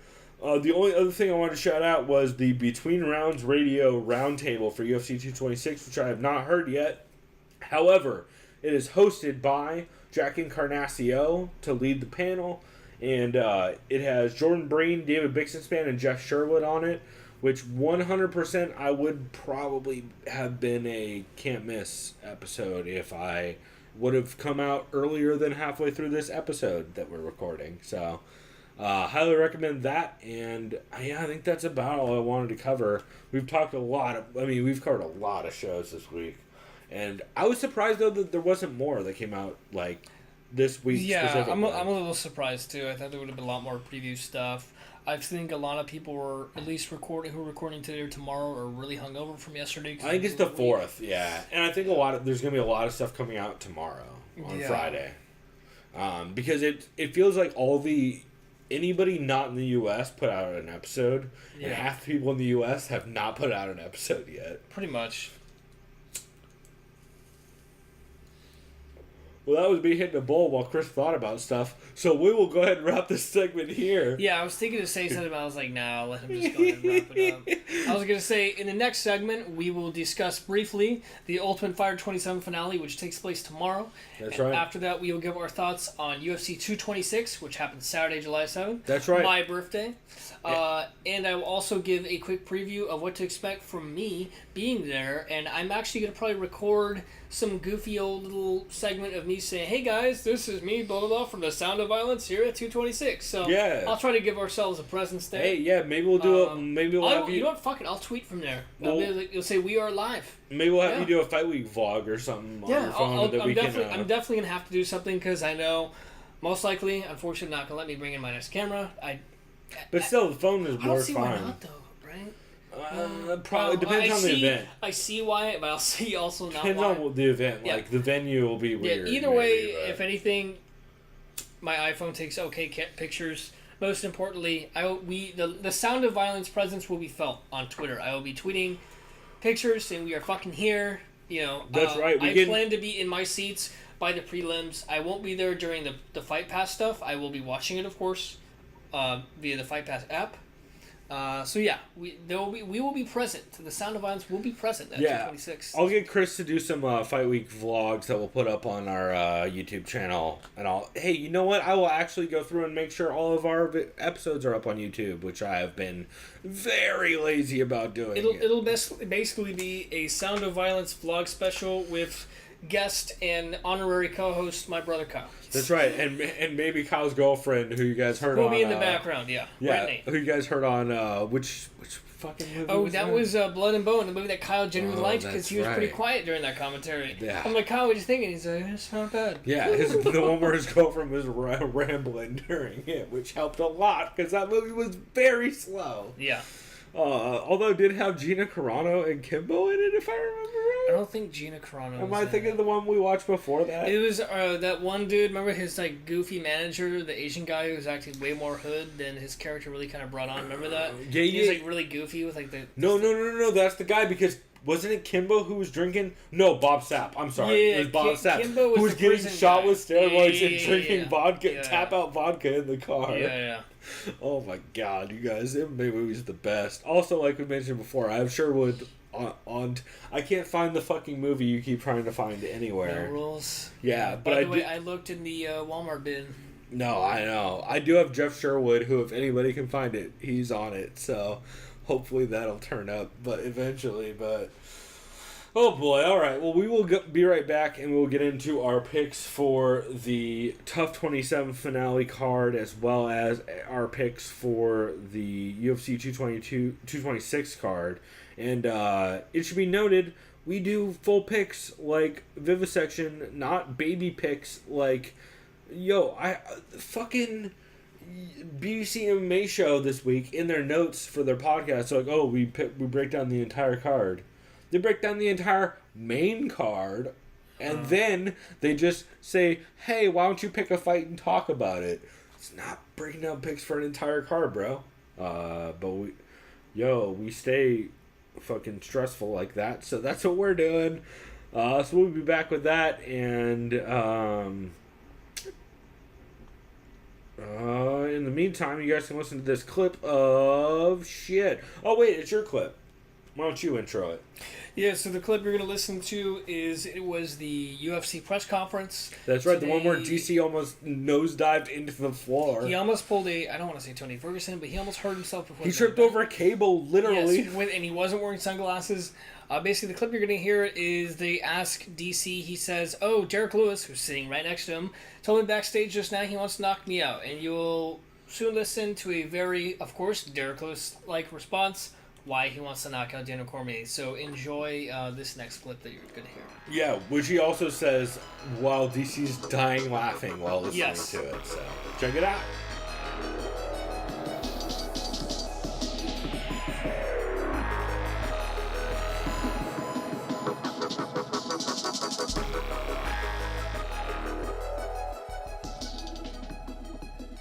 We'll see what happens. I mean, either I fight at 205 or, I mean, I've already got a challenge in the back. Derrick Lewis told me that he was going to knock me out right before we walked out of here. So, I mean, Derrick Lewis may knock out Francis and then knock me out afterwards. I don't know. I know they got guys that are lined up to fight me. He's been sizing me up since I got back there and called me small. He's like, well, you're a lot smaller than everybody up here. That's rude, Derrick. He said it. Like, wow, you're a lot smaller than everybody else. Derrick, what's your issue with Daniel? I want to know too. He disrespected Popeye's chicken on a commercial for you.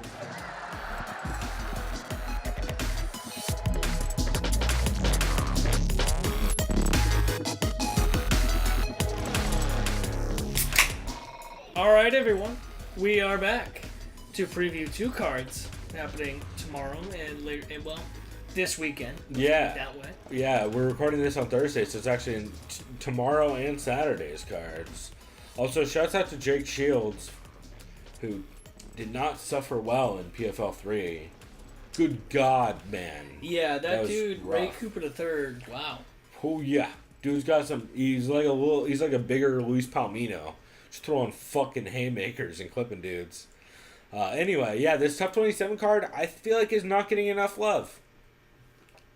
It's mostly because no one watched TUF 27, but there are some decent fighters on that for sure. You saw a couple of them. There's some dudes putting in work on those. Yeah, and I, from the limited amount of episodes that I watched, a lot of entertaining fighters. Yeah. And that's what you would hope you'd expect from people who are undefeated. Yeah, well, and a lot of the dudes who ended up not being towards the end of the season were dudes who won fights and broke their shit.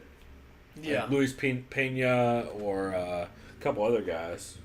The chapstick, sorry. Oh, yeah, go for it. Sorry, I'm dying. No, you're good, dude. You just need to say it out loud so I don't look all confused and there's a weird silence. But yeah, we'll start at the bottom of this TUF 27 card, and then we'll work our way up, and then we will jump to 226 and do the same. So, at the bottom of the card, we have a middleweight bout between Poland's Oscar Piechota versus the United States' Gerald Meerschaert. Yep.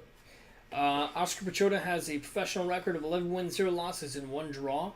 Last time we saw Oscar Piechota, he had a TKO KO victory via punches over the American Tim Williams at Fight Night 126, Cowboy versus Medeiros last February. Before that, he had a win over American Jonathan Wilson and Brett Jason Radcliffe. He is going up against American Gerald Meerschaert, who has a professional record of 27 wins and 9 losses. Fights out of Green Bay, Wisconsin. Last time we saw him, he had a TKO victory over Eric Spicely, who I believe has been cut by the UFC, unfortunately. Really? Yeah. I didn't know that. Because I think Spicely's like on a 3-fight or 4-fight skid. Really? Because he's been doing not that bad. Let's see. I'm probably wrong. He's on a 3-fight skid. 3-fight skid. But to be fair... Dude, he lost his shoe face. Though. Yeah, one of them is Shoeface, the other one's Darren Stewart. Like... I don't know. Eric Spicely has had a couple good wins right before that, so... That would be a bummer. Before that, he had a loss. He got knocked out by Thiago Santos. He had an arm lock submission victory over Ryan James from Canada. I feel like this would be a really close fight. It's definitely going to be pretty competitive. They're both, or I should say, Piechota is orthodox, whereas Mir is southpaw. Shouldn't say Mir. I should say Meerschaert is southpaw. Which I would think would come more into this if they both didn't. The thing is Meerschaert is good with body kicks, which is kind of the only factor that makes me at all question whether or not I'm leaning towards Piechota. Because Pichota's pretty solid. It's like, he's a low-volume kickboxer, but he's got a lot of power. He shut the fucking lights off on. Who's the last dude he fought? He fucking crushed him with a counter hook. Tim Williams. Yeah, he fucking crushed Tim Williams. Just based on their names, I was kind of leaning towards Piechota because I remember I watched him destroy Tim Williams. Yeah, the one thing that I think Meerschaert might have an advantage on is if this goes past the first round. Because Meerschaert does have like a large volume, low power kind of pressure game, whereas Piechota seems to be a lot like lower volume, but he'll throw giant fucking bombs. So, I think it'll be interesting. But what were you saying? Yeah, I think it's a close fight to call. I'm leaning more towards Piechota, but it kind of is a coin flip to me. It's much closer than I've heard a lot of people discuss it. The one other thing that makes me question whether or not Meerschaert can hang in this fight is his wrestling and jiu-jitsu is not the highest level. Whereas Piechota, while not having a ton of experience, has shown pretty good jiu-jitsu on the ground. So, I'm leaning Piechota probably by TKO round 2. Yeah, I'm gonna go TK. I'm just gonna say TKO. I put round 2 is just the safe. Round 1, round 2, something like that. I just think he's gonna be able to catch Meerschaert with something significant and wail on him to get a finish. Although if Meerschaert can weather the first round or round and a half, I think that really, really could play in well to him winning a hard-fought 29-28 decision. So yeah, this should be interesting regardless. Tomorrow, there's a decent amount of good fights on this card. I think it's underrated. It's underrated for sure because it's being undervalued, underrated, whatever you want to call it. This next fight is a... first off, we should say... Oh, that's right. Thank you for catching this. Yep. So... What are the odds? Oscar Piechota versus Gerald Meerschaert. Piechota, according to 5 Dimes, is can I guess? Should we do the guessing portion? Sure, go ahead. Piechota is a minus 160? Minus 225. Wow, okay. To a plus 205 Meerschaert, which I feel like is a little wide, but doesn't surprise me. Honestly, like I could see it closer to a 200, but yeah, or like 180, but I think that's probably it probably started off around that range and then moved up to that for people playing it. So next up we have a featherweight bout between American Matt the Mangler Bissett, who has a professional record of 22 wins, 8 losses. That's right, coming off Hartford, Connecticut. Coming off a loss, unanimous decision to Peru's Enrique Barzola. Yep, and then the Contender Series fight where he lost to Kurt Holloway, but Kurt Holloway popped. That's right. So he's fighting against, which I think, Steven Peterson, Ocho. One of the worst tattoos I've ever seen. It's basically the Superman tattoo on his chest. It's not great. I would hope he was 18 when he got that. But then again, that's probably one. I wouldn't even discuss this. It's a fucking terrible tattoo. I mean, no one should ever get the Superman symbol, the symbol of hope, whatever they call it. It's not a good look. No, not on anyone. Comic book tattoos rarely look good. The only one that looks okay, and because he's so fucking good as far as prospect goes, is Gregor Gillespie. He's a badass. I was gonna say, I knew somebody I liked had a Superman tattoo. Yeah. Yeah. See what I mean? You know what I mean? If you're really good and it's not too campy, then it works. Which I'm surprised I haven't seen any Batman tattoos. But then again, that's probably more common on nerds. But also, then again, I feel like fighters don't like Batman because he's like not. But you see why so he would like him though? Because he's a martial artist. He knows all the martial arts, bro. He doesn't kill people, bro, and he doesn't use weapons, bro. Oh, that's right. So where's all the Punisher tattoos? No, there's some Punisher, at least artwork in MMA on T-shirts, if not tattoos. I guarantee we could find us a Punisher tattoo real easy. Oh, shouts out to that one dude whose fight we watched last week. Yeah. Punisher skull on his shorts. Literally last week. Yeah, there you go. Anyways, so let's get into what this fight's about.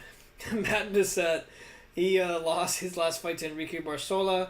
For that, he lost in the Contender Series to Kurt Holloway, but Kurt Holloway popped for roids. Or banned substance. Something. I forget what he got popped with. We'll be fair. We'll call it a banned substance. Yeah, I don't know what he popped for. But before that, he had a... He could have been diuretic KO, or some TKO finish over Ray Trujillo. Yeah, and then he has a bunch of CES wins, basically, before that. Excuse me, wow. Steven Peterson, a.k.a. wannabe Superman. Last time he fought, he lost a unanimous decision to American Brandon Davis at the Cowboy vs. Medeiros card. For that, he had a win over Dustin Winter via KO TKO elbows. For that, he lost with Bishop Lopez. This is another kind of pick'em fight to me. Yeah, I agree. They're both orthodox pressure fighters, which is going to be interesting to see which one leans towards countering more. I think it's probably going to be Peterson. Is going to tend to counter more in these exchanges based off their last fights. But I think it's going to be very competitive either way. I think this is really a toss-up. It kind of just depends on what Peterson looks like, because this is Peterson's first big fight, right? Yeah. I mean, I don't know, that's not fair. He had the Brandon Davis fight, and he's had the Contender Series loss. And he has some big wins in LFA. Whereas Bissett, what was Bissett's last fight again? Yeah, it was that Barzola fight where he looked good for the first part of it. They both fade late. They both have high volume. Although I feel like Bissett's is a little bit more. I'm going Peterson because I think he had more knockouts on his resume, and because if you're dumb enough or / confident enough to get a Superman tattoo on your chest, you probably don't really fear that many people because clearly you don't care about how you look when you take your shirt off. That's kind of fair. And that's a stupid fucking logic, but I'm going with that.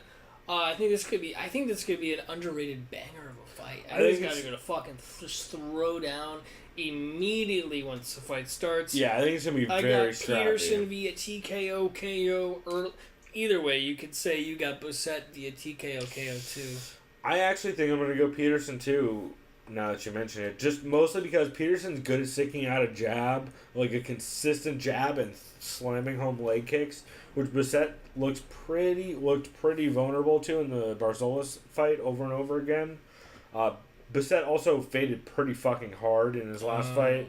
Whereas Peterson also slows late, but he has some scrambly BJJ and he's good at countering. Yeah. And he has a little bit lower volume than Bissett seems to, whereas Bissett will throw out a lot of wild fucking throw a big right roundhouse kick and switch stances and then throw a big left roundhouse kick, that kind of energy wasting stuff. So I'm gonna go Peterson. I'm probably gonna go decision though on that one. Decision, yeah, that's probably the smart move. So next fight, speaking of That could be a great fight. the Ultimate Fighter. Speaking of dudes who fucking had brawls, remember that Tyler Diamond fight with fucking Jay Cuccinello? Cuccinello, yeah. So Holy we have shit. Tyler Diamond, aka an All-American NCAA wrestler, hence the tattoo. Beat the fuck out of Delani on the Ultimate Fighter. Tyler Diamond is still undefeated. Yep. 9-0.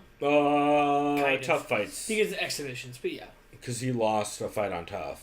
He's unbeaten professionally. Yeah, but if you scroll down, Well, he's got. Yeah, but he lost to Cuccinello. They haven't added it to his Tapology page yet. Either way, scrappy motherfucker. Super He's tough. going up against his TUF alum. They were not teammates. Because Diamond was orange, this guy was in blue. Yeah. That's right. Bryce, I skin squirrels and eat them / I held up a bobcat I shot on TUF Mitchell.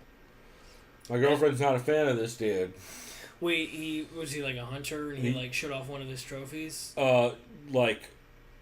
He showed footage of him killing a bobcat and then held it up. That's sad. Yeah. Excuse me, I want my opinion. No, I don't have a problem with it, but it also was not what I would use for my entrance clip for TUF. Yeah, relevant to TUF. But also fucking then again, Matt Hughes brags about him and his brother. Didn't he used to beat up his own dad? Fucking up their dad, yeah. So. Okay, if your dad was a massive asshole, I get that. So I can't really judge, but I don't know his dad, so it just still seems like a fucked up thing. It's your family. It's also a weird thing to brag about in a book. It's similar to why would you on your TUF send-in video hold up a bobcat you shot with an arrow? I get it. I don't necessarily even have a problem with it, but for sure has nothing to do. Whereas the rest of the dudes are it's like fucking Luis Pena hanging out with animals at the sanctuary he lives at. And then you get this dude I fucking eat squirrels and I skin him alive. I fucking held this bobcat up that I shot. It was on my property. In my domicile. Yeah. Anyway, he's got some wins in whatever the fuck V3 is. Volume 3 fights. And he also has a couple wins in WSOF, which is more impressive. So, you look at Tyler Diamond. He, It's at Alpha Male. Oh, shouts out. Okay. Good camp. Yeah, well, especially since you figure he's the size where he's working with dudes like Darren Stewart. Josh Emmett. You got Chad Mendez. Who am I thinking of? Darren Elkins. Yep. Darren Elkins, Chad Mendez. It seems like Chris Holdsworth. His pace and work rate and everything seems like he's probably a close training partner with Darren Elkins, based just on both their styles and their sizes. And they're both featherweights. Yeah, Elkins is 55, right? He's a featherweight. Remember, because Michael Johnson went down in weight and he choked out Michael Johnson. You're right. He's so fucking big for that weight class. We're still surprised that Michael Johnson made weight. Holy shit, how is that still possible? I still don't believe it. I think it was an optical illusion. That was weird. Yeah, it's still kind of weird. I don't even want to talk about it. He is holding an invisible towel. Yeah, it's weird. I don't want to talk about it. Bryce Mitchell, last time he fought, he's on an impressive win streak. Oh, yeah, he's undefeated. Yeah, he also lost to, what's his face? What's his name? Brad Katona.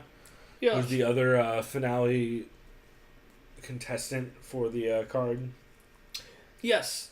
Who's higher than him on his card. Yeah, he actually won a lot of that Katona fight before getting armbarred.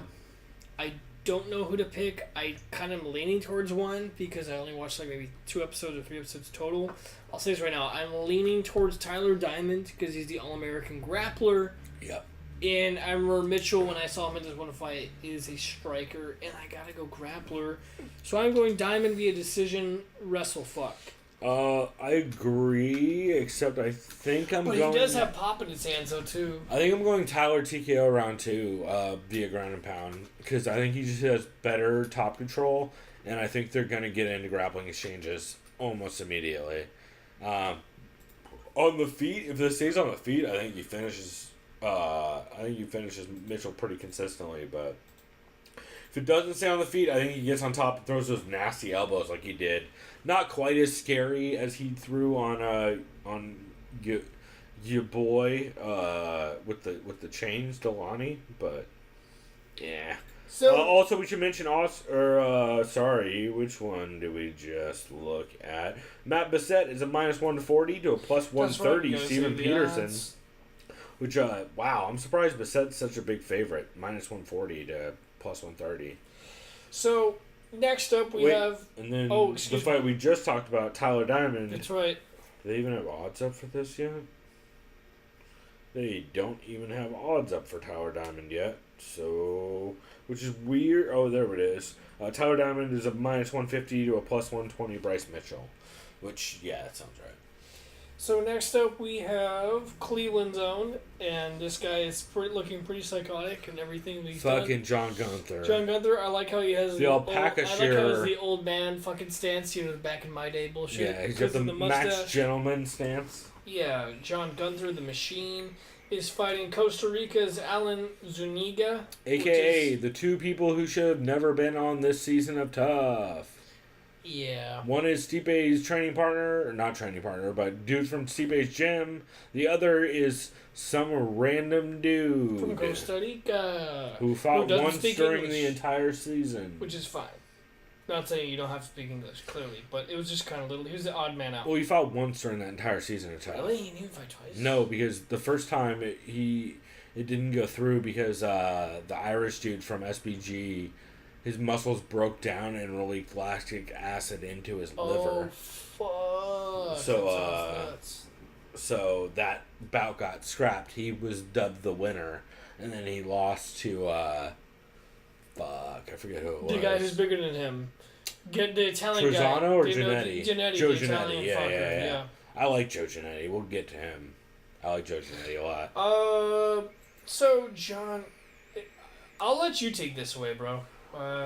This is the fight I care the least about on this card. I'll just let you describe this in every possible. Well, so John Gunther, yeah. In his first fight on TUF, he got choked the fuck unconscious. I remember watching in like 30 seconds. And he was like, "Wow, was I knocked out? Yeah. That's great. That's exciting." First fight of the season. Second fight he got absolutely destroyed on the feet. Got a couple takedowns here and there, but got fucking destroyed on the feet in a 3-rounder that probably should not have been a 3-rounder. And he has no discernible skills other than some pressure grappling, I guess.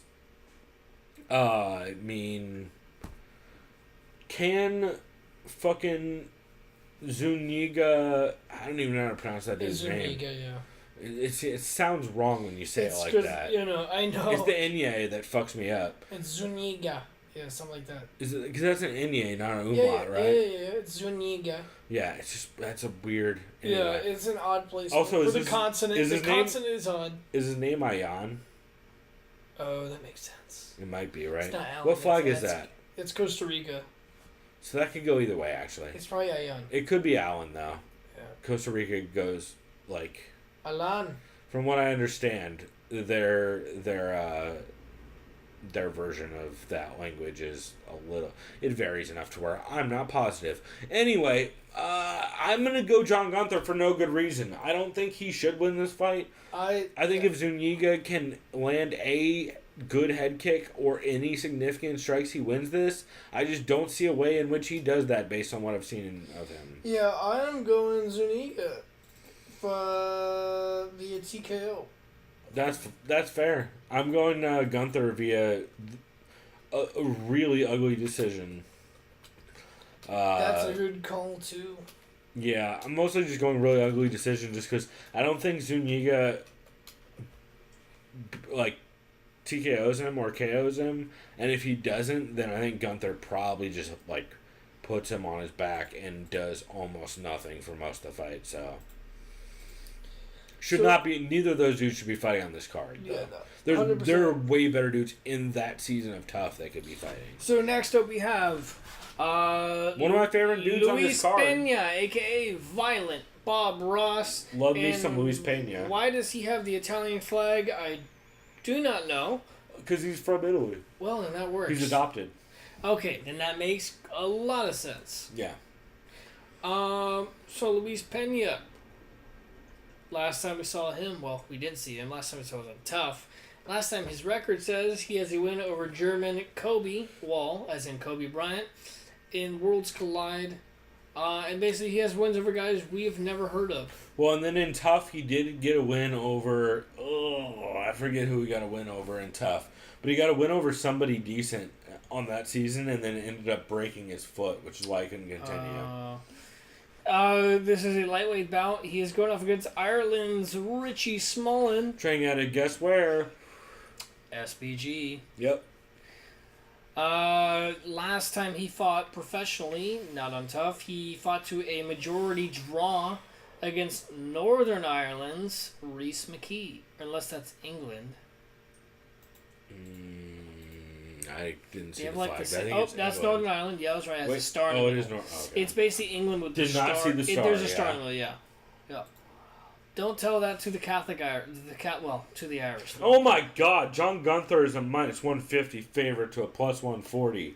What the fuck kind of odds are those? I would bet Zuniga just off of him being a 150 favorite. That's ridiculous. Yeah. I'll just say this right now. I'm going Violent Bob Ross because I saw him fight once, and he looked violent. Yeah, one thing that should be noted though is Richie Smullen's ground game is very fucking good. That dude's leg lock game rolls is with nasty. Gunnar Nelson, right? I don't know. I'm sure he has. He is the grappler out of SBG.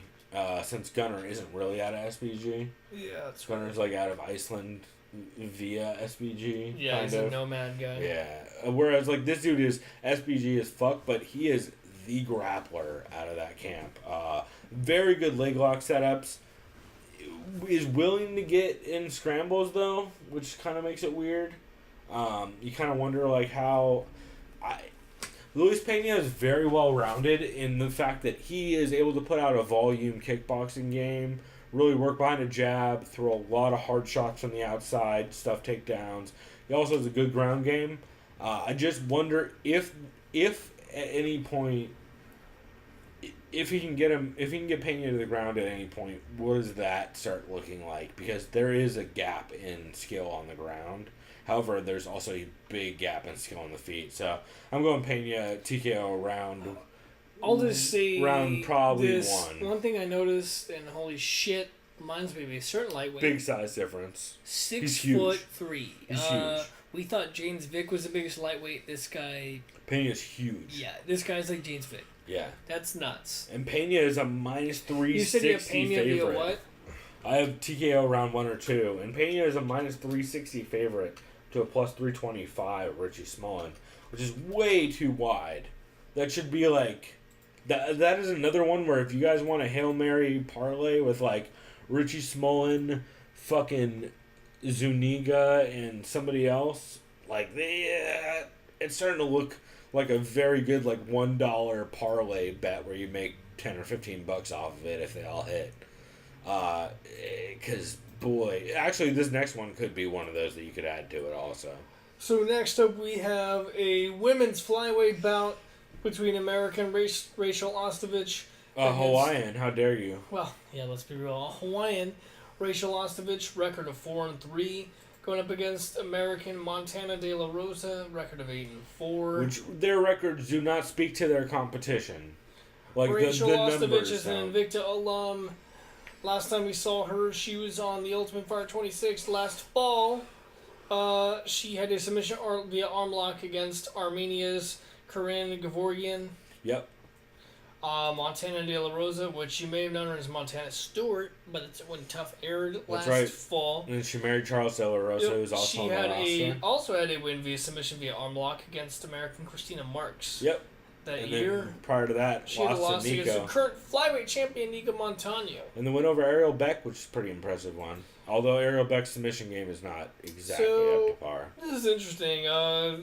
Ostovic also has a win over Hungarian Melinda Fabian. She also said her losses. Barb Hancha. Yeah, it should be noted. Her 3 losses as of late. And KGB Lee. Yeah, is KGB Lee, Christine Fajeda, and Barb Honchak, who are all beasts. And there were scrappy ass fights. She also has the win over Ariel Beck, similar to Montana, and she has a win over Melinda Fabian, as you mentioned. But yeah, she's always had a tough run and is very slick. Yeah, fuck. I just remember De La Rosa, I think, has good ground game, good jiu-jitsu. So she did catch an armbar in her last fight. It was not pretty, though. I'm not too well versed in Rachel Ostovich, besides some of her Invicta fights. Right. Can you kind of describe what she brings to the table? Definitely has better striking than Montana De La Rosa. Okay. The one thing that becomes the factor is they both won by a quick armbar in their last fight, and they both have a tendency to win by quick armbar. Okay. So it's really, this comes down to who do you think gets the better of the ground game, because I think that's going to be 100% this fight, honestly. Okay. Which is why I'm going Rachel Ostovich. I think she fucking smashes Montana De La Rosa. I think she has way better, just way more well-rounded, and I think she has way more experience against high-level competition. I'm going Ostovich, probably round 1 sub, probably RNC off of Montana De La Rosa, giving up her back in the scramble. I'm going to go TKO, KO, because I don't really have a say in this fight. You have her, the sub? Yeah, definitely sub. Possible armbar, probably RNC. But I think Rachel wins this 8 times out of 10.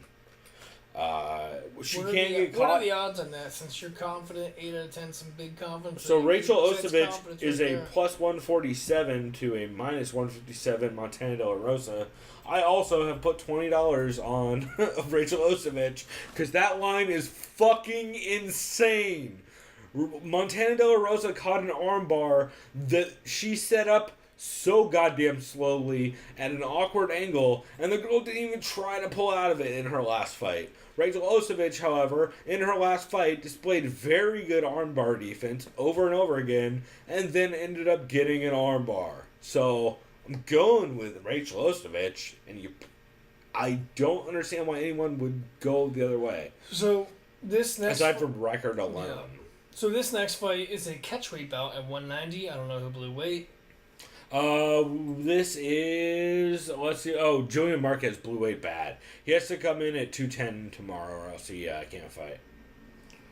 So, okay, I already know who I'm picking in this based on what I've seen just quickly in cards. So, this is about between American Julian Marquez, a.k.a. also known as the Cuban Missile Crisis. Great nickname. That is a great nickname. Record of 7 wins, 1 loss. Last time we saw him, he choked out Englishman Darren Stewart at Lawler vs. Dos Anjos in December of last year. Then had that Dana White Contender Series win. He's going up against Italian Alessio Di Chirico.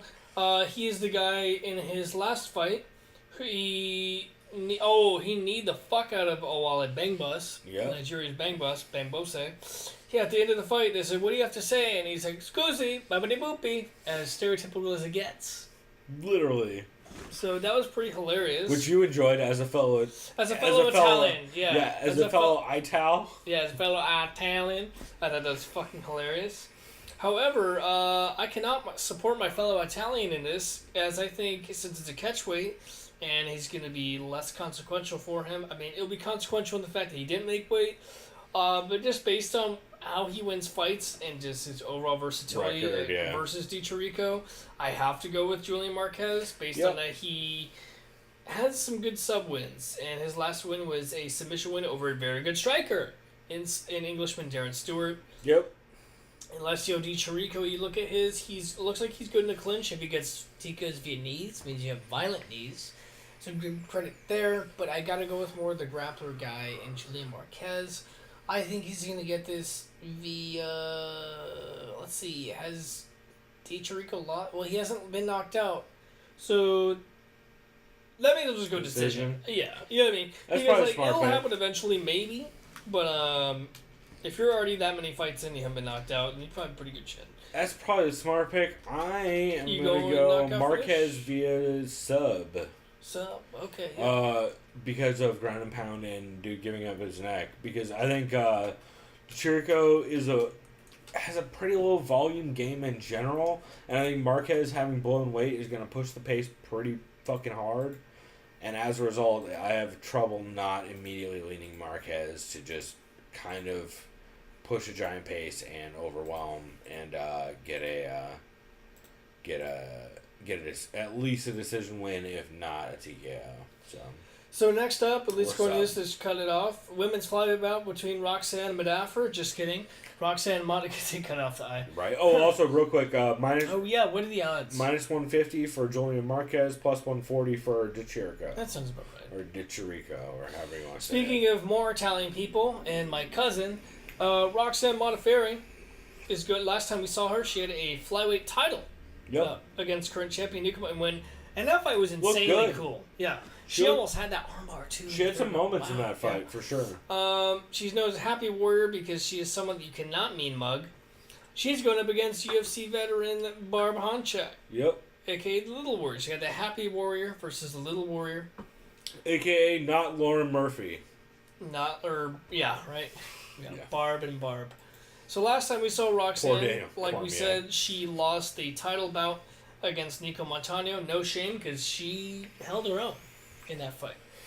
I mean, it was she definitely got outworked, but she took the fight the day before, and she held her own. Yeah, based on the circumstances, she looked great. Yeah, with Sarge blowing away. For that, she lost a decision to Sarge Eubanks during TUF 26. Again, no shame, because Sarge looked like a beast. She has wins over Emily Whitmire, Shayna Dobson, Sarah DeLeo. So she has a really good rap.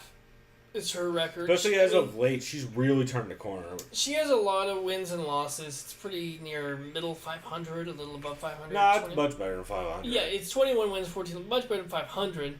But she's a veteran. She's 35. Well, but she's been on a hell of a run, too, though. Yeah. Since in the last, couple years, 2 years or so. After she really turned her game around, coming back from Japan and going to Syndicate, her game completely changed, which... a lot of that was, what's his name? I feel bad for forgetting this. Dude who killed himself. Who was really influential. Who was a Syndicate? Robert Follis. She was big under Robert Follis, and it doesn't seem to have affected her. That dude was very close with his fighters, though, so it's always a factor. But... Man, Roxy has really turned the corner. Her ground and pound, dude, after she came back in Invicta and started making that run, especially in TUF, she was killing girls with elbows. Oh, she killed Shayna Dobson in TUF. Dude, and Sarah DeLelio, she fucking destroyed her with elbows. It was nasty. So, Barb Honchak, she's also a fellow TUF 26 alum. Yep. Her last fight, she lost via split decision to Lauren Murphy. Last December. Before that, she lost to current flyweight champion Nico Montano. Which is one of the biggest upsets on that season. So they all fought basically the same people. She has a win, though, over Rachel Ostovich, win over Jillian Robertson, and a win over Takahashi, and even Leslie Smith. Yeah. So she's a true veteran of the sport. Good run, but she's, for only being 10-3, she's, I don't want to say up there in age, but... I mean, she's 38. Yeah, she seems like she's slowing down. This is weird. Her and Roxy are always those women who it's hard to. This is going to be really telling for one of them. I feel like. Yeah, and bias aside, kind of leaning Barb, but I don't have too much tape studying her versus Roxanne. Well, I mean, but Barb's been Invicta too. You know what I mean? I had to have. How about you take this away? What do you think? I really shouldn't even really make a pick because I don't know really who to pick. Honestly, I'm going Roxy. Roxy, okay. Because the problem is I won't have a pick for this then because it's kind of not fair. The problem I have is Barb on paper is the more has the better resume 1-to-1. If you were to say like, oh, this is who this person beat, this is who this person beat, this is how they won. Like on paper, MMA math style, you'd be like, oh, the person who beat Vanessa Porto, Aisling Daly, Leslie Smith, Hashi fucking like she beat Roxanne in the past, albeit it was 7 years ago. Rachel Ostovich, Jillian Robertson, like it's a good run of win or a good stretch of wins, but Barb didn't look like Barb in TUF or in her fight with Lauren, and it makes me question because all I've been seeing from Roxy is improvement. Yeah. Even in her fight where she lost against Nico, she still looked fucking good in parts of that fight. Yeah. Whereas Barb is starting to look like she's having trouble pulling the trigger in a way that like Jessica Aguilar has had some of the similar issues. Yeah, I see what you mean with that comparison. It makes me nervous. So I would go. I'm going Roxy off of that, mostly just because I think Roxy has the better via decision. Yeah. If she doesn't win via decision, the other thing is Roxy's elbows from Mount have gotten very fucking scary. So I don't know. You're going NA on your pick? I was gonna say draw. You're gonna go draw? Yeah. That's how unsure you are. All right. I don't want to pick. I expect it. It's an option on the MMA community monsters. Pick them for him. Watch it be a draw. Which I think you're tied. Fuck you. I think you're tied for last place on that. I have to be because I've missed like 3 weeks. Right, but you're tied for last place and you missed 3 weeks. I don't know. Somebody's terrible. That 1 week I think I missed like 3. And that was it. And yeah, you had a couple good ones. So if you jump back in, you could still not be last. Checks out. So next up we have. Let me go. That's right. What are the odds on this? Roxy is a. I would guess minus 180.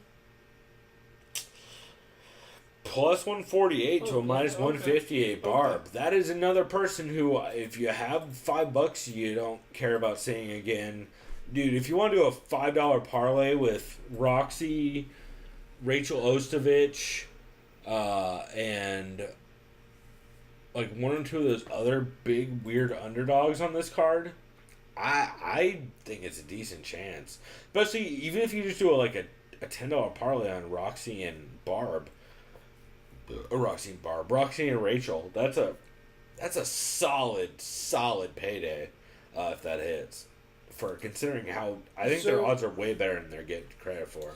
Next up, we have a featherweight bout between weird one. Alex Caceres, aka Bruce Leroy, has been around for a little while now, against Mexico's Martin Toro Bravo, record of 11-1. Alex Caceres, Bruce Leroy. Last time we saw him, he lost a split decision to China's Guan Wang at Bisping vs. Gastelum, which was in Shanghai last November. Before that, he knocked out Philippines' Rolando D. Did I? Yeah. He's fought Jason Knight and Yair Rodriguez, who both lost. So he's fought a good number of good people. Martin Bravo, last time we saw him, lost via kick to the face, I believe it was, to Humberto Bandenet from Peru. Bandenet hit the body kick and then immediately came back and hit it through a high kick and fucking plastered dude, and absolutely put him unconscious in like a fucking scary kind of way. But his fight before that, he looked very good against Claudio Puelles. Puelles, yeah. Depending on where he's from. Yeah, you know what? Fuck.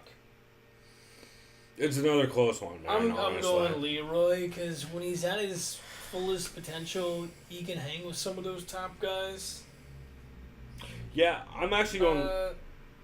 you going decision on that? Yeah, of course. At this point. I'm actually going Leroy as well. I'm going to go Leroy via TKO round 2.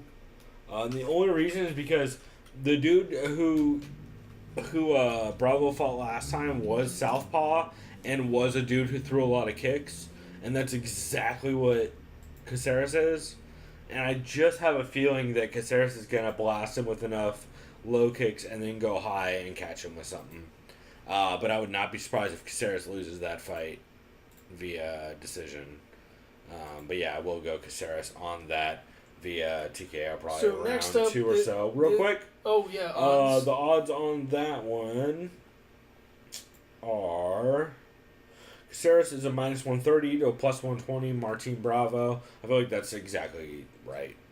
I would honestly think I could see it being closer, but it's pretty close. So next up, we have two guys who are on TUF this year. I think Yep. it's a featherweight bout. It's against Canada's Brad Katona versus, and this is interesting, the United Kingdom's Jay Cuccinello. Who's a beast. Yeah. He had a fucking war with Tyler Diamond. That was the last fight of the season. One of the craziest TUF fights I've ever It's seen. weird. This dude's name is. They beat the shit out of This each other. dude's name is like half Italian, half Spanish, which is confusing. Yeah. And he's fighting out of England. Malaga, Spain. Oh, he is out of Spain, So technically. he's like an English Spaniard. Because look at him, like, this guy doesn't look super Italian. No. Granted, half his name's Italian, but Right. go figure. right. So Brad Katona, the Canadian, last time we saw him, at least professionally, not in TUF, he was in a Canadian fight league called Mercenary. He was in FFC and Havoc FC and Prestige. So he's been around, and MFC. Yeah, and then he got the finale decision or the finale submission win, or the, shouldn't say finale, semifinal submission win over Bryce Mitchell. That was impressive. In a fight he was losing 2 rounds, or at least a round of, I thought 2. And then he caught he went for an armbar, was able to hit the transition, get the back, and get the RNC finish in the third. Whereas Jay Cuccinello. yeah, Cuccinello. Cuccinello had that fucking straight war with Tyler Diamond, where they beat the fuck out of each other for 3 rounds. Cuccinello caught him with that short forearm elbow, Dude, man. They just kept bludgeoning each other. No, that was the other fight, the Bryce fight. Bryce caught Katona with that elbow step in. You're right. Excuse me. It was the Cuccinello fight was the one where he kept blasting him with a body shot the entire time, and eventually was able to put him out late in the third after Tyler Diamond failed on like 800 this is hard to takedowns. call. Cuccinello has been in the Spanish league and the British league because he's Spaniard who lives in Great Britain. My hunch is I'm going with Katona because I was impressed with jiu-jitsu off of his back. That's fair. I'm going Katona via sub. I could see that. I'm definitely not going that way at all, though. I 100% am Jay Cuccinello via TKO round 2. I think his takedown defense and his pace is going to completely fuck TKO? up. Yeah. I think he's going to completely fuck up Brad. Just in the fact that I think Brad's whole game predicates on the fact that he can take somebody down. And if he can't, I think Cuccinello has that standout game all day based off the Tyler Diamond fight. So, and his takedown defense was nasty against Tyler Diamond, who's an All-American wrestler. So, that's right. Man, I gotta go that way. So, should be interesting either way though. I'm very excited about that fight. Both these TUF finale fights are fucking very good. And I know nobody watches TUF. I honestly just watch the fights at this point. And then I watch fucking what's his face? John Gunther shaving alpacas like a weirdo. Jesus. So next up we have a lightweight bout between Mike Trisano versus Joe Giannetti. Yep, Trisano, but yeah, you almost had that. Oh, Trisano, I can't read. He's 6-0. Whoa, hold on. How can you be called the Lone Wolf? Isn't that the nickname of Darren Call? Yeah. No, he's just the Wolf? He's okay. the Wolf. Fair enough. Keep your nickname for now, Mr. Trizano. Mine's doing that movie Airheads where like we're the Lone Rangers and like dude that's singular. Like, Right. We don't care. Right. Or the Wonders. Oneders. Yeah. The Oneaters. It's like or the Phenoms. Yeah. So Mike Trisano fights out of Ramsey, New Jersey.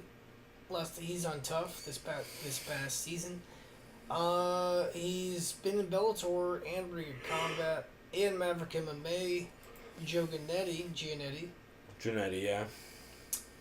Has fought in Cage Titans. Joe Giannetti had some nasty finishes on TUF too. He had the sub of John Gunther, which was very definitive via that power guillotine where you hit it like it's a darce from the front. Yeah, I'm going to say right now, I'm going Giannetti. Yeah, I'm going Giannetti 100%. He's only an inch taller. He's Michael Vick. But he packs on more weight. Nope, not Michael Vick. James Vick style. Big difference. Unless there's dogs involved. No, I would argue there's still a big difference if there's dogs involved. Because Joe Giannetti probably doesn't fucking electrocute dogs. Michael Vick by his gangster name, a.k.a. Ron Mexico. Shouts out. A.k.a. Richard Hunter's best friend. Yeah. Richard Hunter hates Michael Vick. So I'm going Giannetti sub. What do you think? I'm going Giannetti. Taco? Man, yeah, you're right. It's very hard to choose between TKO and sub. I'll go sub because he's so good at locking up front headlock series.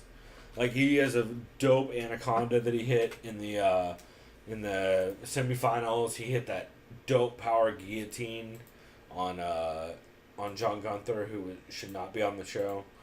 I like John Gunther as a person, but he's only there because he's a weird personality. He's like the fucking Strange Brew, the Jason Thacker of that show, where they're like, or actually, he's like the Delani of that show, where you're like, the fuck, yo? Yeah. Like, there are actual quality undefeated fighters that could have been on this, but you wanted somebody with a shitty personality. What are the odds on this one for Truzano and Giannetti? So I gotta imagine Giannetti's pretty big favorite. Although Truzano did look good. Truzano is a plus... I guess 210 plus or minus 210 for Giannetti.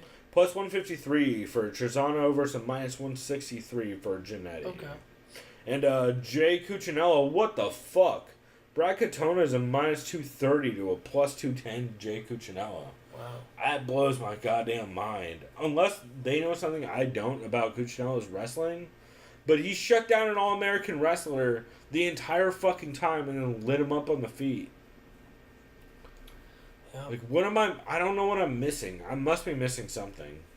So next up we have Hawaiian Brad Tavares going up against Nigeria's or Stylebender / New Zealand's Israel Adesanya. Mm-hmm. Tavares, from what I remember, he has a record of 17 wins, 4 losses. Adesanya is currently undefeated in mixed martial arts, 13-0. He is a former Glory kickboxer as well as professional boxer, I believe, in some aspects. Brad Tavares, last time we saw him, had a win over Krzysztof Jotko via TKO KO punches at the Poirier vs. Gaethje fight, which was last April, a couple months ago. Before that, he has a win over Talis Litis and a win over Elias Theodore. Oh, he has some impressive little wins. He got knocked the fuck out by Robert Whittaker, but no shame in that because he's current. Well, this is when Whittaker was a welterweight, I believe, in 2015. And then he got knocked out by Tim Boach in 2014, which it was Tim Boach in 2014. He also beat Nate Marquardt in 2015. Oh, this was middleweight. I lied. This one, Whittaker was just becoming a middleweight. Oh, right. First step up, yeah. Israel Adesanya. Yeah, crazy. Last time we saw him, he won a split decision over Italian Marvin Vittori, the Italian Dream. Yeah. Basically, because Vittori used his rest. So, what it comes down to is, can Adesanya scramble? I don't know if Tavares is a wrestler. I think he's more of a striker, if I remember. He is more of a striker generally. However, he does have a good grappling game. And the thing so that's got to be his game plan here. Yeah, 100%. Your game plan against a Glory kickboxer is to put him on his back, 100%. But also, Israel Adesanya showed very big holes on his game when you put him against the cage. And Brad Tavares is very good at putting dudes against the cage. That's how he won big parts of that Jocko fight, is he would just stick him against the cage after combos and beat him up for a bit, and we'll gas him out. This is why I'm actually going to go Tavares. He's the veteran. I know Adesanya probably is the more impressive resume. Definitely. Well, striking-wise, 100%. Striking-wise. But, like I've said on and on again, I go with the more experienced grappler before I go with the more experienced striker. Yep. Which is why I'm leaning towards Brad Tavares. If Adesanya wins via knockout or decision, wouldn't surprise me, but I'm going Tavares via wrestle-fuck decision. Yeah, I got Tavares probably, honestly, I think via sub. Late, like second round sub. You mean early because it's a 5-round fight? Oh shit! It is a 5-round fight. Yeah. Oh, that makes this Wait, or interesting. does he gas? No, I think Israel gasses before Brad does because Brad's gonna make him work on the cage.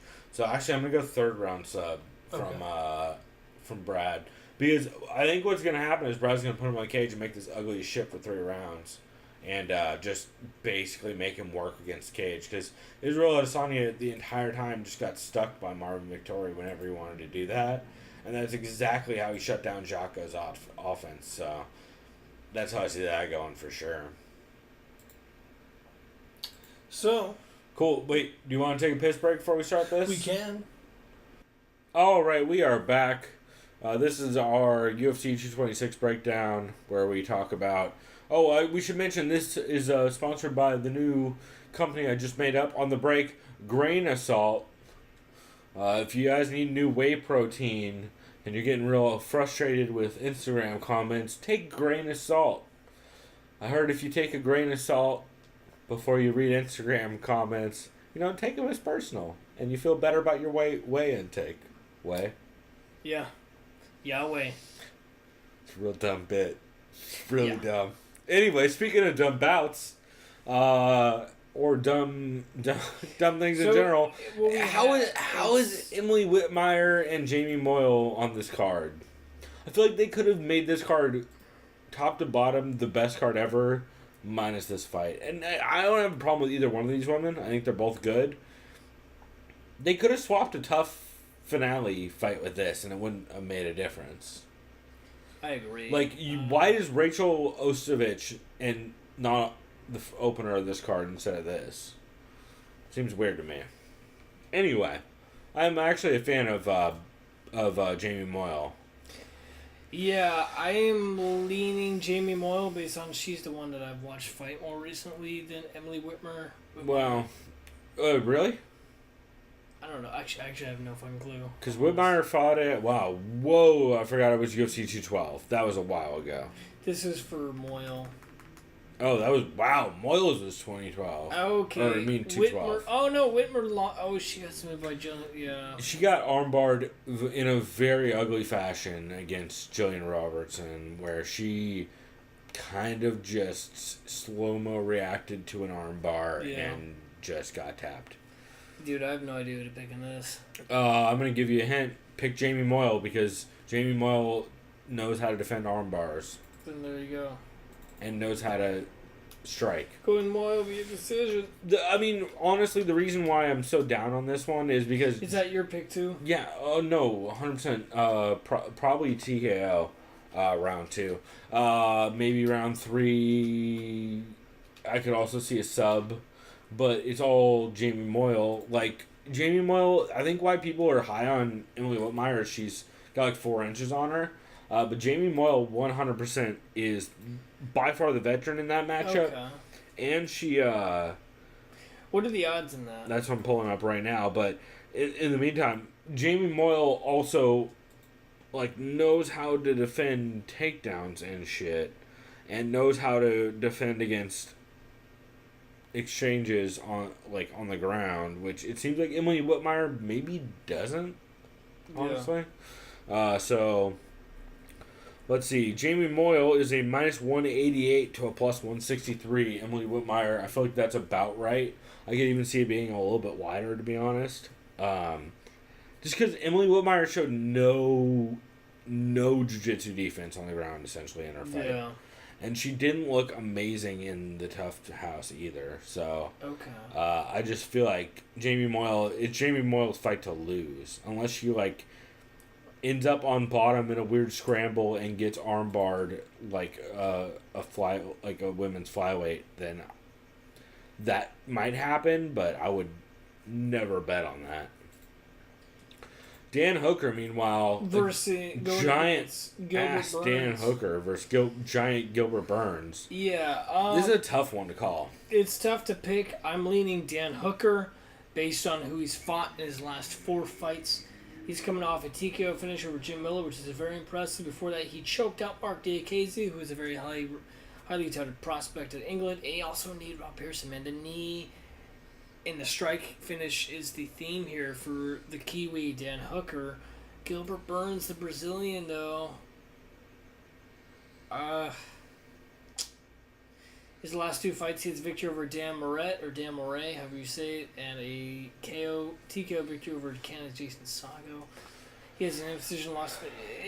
This is probably the toughest one for me to call on the card. I'm still picking Dan Hooker, and I'm going decision. Because Burns is tough. He's a tough out. I'm going Hooker. I think this fight for me comes down to, can Gilbert Burns get top control? Yeah.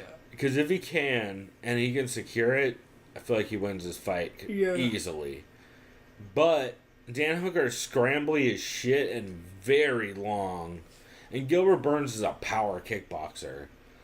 He is Henry Hoof as fuck, if I remember right. If you go to his page, I believe he's 100% a Henry Hoof kickboxer. Yeah. Yeah, Boca Raton, if you scroll down, I believe that's the... Well, Black Zillion 365 is basically the same thing. Or I guess Hard Knocks changed their name again, right? They're like Combat Club or something. It's like... Or no, now they're 365 and they used to be Combat Club. Something like that. Something 365. Yeah, Hard Knocks 365, I think. But, yeah, this is a very tough one for me to pick. I'm going to go Hooker just off of Gilbert Burns throws bombs constantly and gasses kind of hard late. Hooker via... I'll go Hooker via decision. But I'm not very confident in that, just in the fact that if Gilbert Burns can get it to the ground, I definitely prefer him in this fight. Yeah. If he can't get it to the ground, I still prefer him in the first round if it ends. The only thing that gives me confidence in Dan Hooker is the way his last fight went down. And especially his Ross Pearson knockout with that knee. Like, he's very rangy, and he's getting better at using that range. So, it should be interesting. So, next up, we have a fight that's very good. Very underrated fight. The United States two awesome dudes. Max Payne Griffin, record 14-4. Going up against welterweight Curtis Melender, 15-3. This guy impressed the shit out of me. Yep. In his UFC debut, which was last February. He knocked out Thiago Alves, who's a tough out. Max Griffin, last time I saw him, he won a unanimous decision victory over Mike Perry, who is fighting on the pay-per-view main card. Yep, big upset. Yeah, I'll say this now. I shouldn't say big upset, but like for Mike Perry, a big upset. Although Griffin, his last fight before Perry was against Elisu Zaleski, and he lost decision. 2 losses against Zaleski. And he knocked out Eric Montano, and he did get finished by Colby Covington, but then again, we know Colby Covington's legit as fuck. Those 2 losses are not bad in retrospect. Not bad.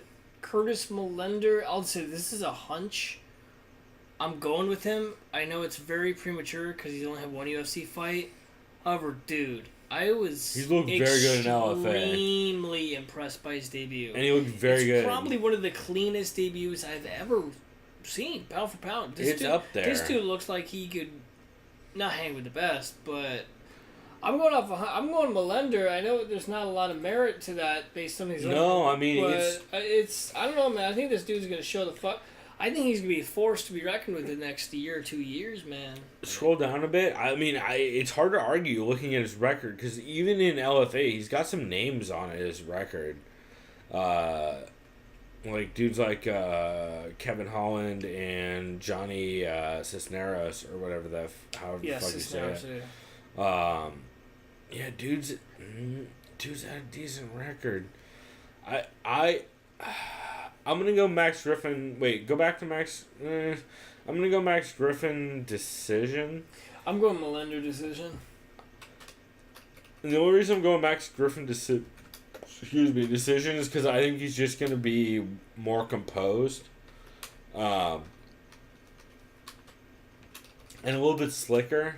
He's shown to be pretty slick. Like, the dudes who beat him are the dudes who have like too much stuff to show him at once.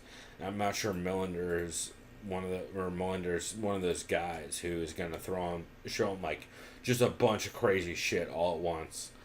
I know he will come at him and throw like bombs, but I don't know that he's gonna be like just mixing shit up everywhere. I feel like that's how you just overwhelm and shut down Max Griffin's game. So I'll go Max Griffin decision, but not ultra confident by any means. Oh wait, we should throw some odds out. The odds. So let's see. Do we do Moyle? Moyle was a -188 to a +163 Whitmire. I feel like we talked about that. Dan Hooker is a -120 to a +100 Gilbert Burns. That line feels perfect. I feel like that's exactly the right line. Max Griffin is a +150 to a -170 Curtis Millender. Shouts out to that ambulance. I heard they're looking for... I don't want to make Max Holloway jokes. That was going to be sad. So let's just move on. So next up, the banger of a fight. And I'm afraid to make jokes about anybody else on the card because they might drop off and then I will be the cursed one. So next Shouts out to you, Ben Folks, and a couple other people who completely cursed this weekend. Next up, we have a lightweight bout between Lando Venata, American Lando Venata. He fights at Jackson Wink. Record of 9 wins, 2 losses. Shit, I was figuring he's at a Jackson Wink. Going up against MMA Labs, Drakkar Klose. American, 8 wins, 1 loss, 1 draw. This is a close fight, no pun intended. This is basically a coin flip for me. Yeah. Last time we saw Lando Venata, he fought in a crazy fight. He fought to a draw against Bobby Green. Crazy fight. Fought a draw. For that, he lost to David Tamer. No shame in that. That dude's versatile. Another wild-ass fight. For that, fight of the year for Tapology. He knocked out John Makdessi versus spinning heel kick, which is gnarly. Top 3 fight of the year for Tapology in 2017, according to that award. And then the fight before that was the, let's see, number 2 best knockout of the year against Makdessi. Yeah, Drakkar Klose, last time we saw him, he lost a decision to David Tamer. Before that, he beat Mark Diakese via split. Super impressive. See, he's more the new guy. This is close, man. My gut feels... Pun intended or not? Yeah, right. My gut feels Klose is going to win this, but I'm actually going to stick with Venata in a close decision victory. I think it's going to probably... I know it's stupid to say it's going to be split, but I think it's going to be one of those where, like, fuck. You know what I mean? So you're saying it's going to be a close decision victory, or you're saying it's going to be a decision victory that's won by close? It's going to be a close decision victory for Lando Venata. Oh, swerve! So they're like, wait, that means it's a draw, because you said both of those guys. No, it's not going to be a draw. Lando Venata, I have him via decision.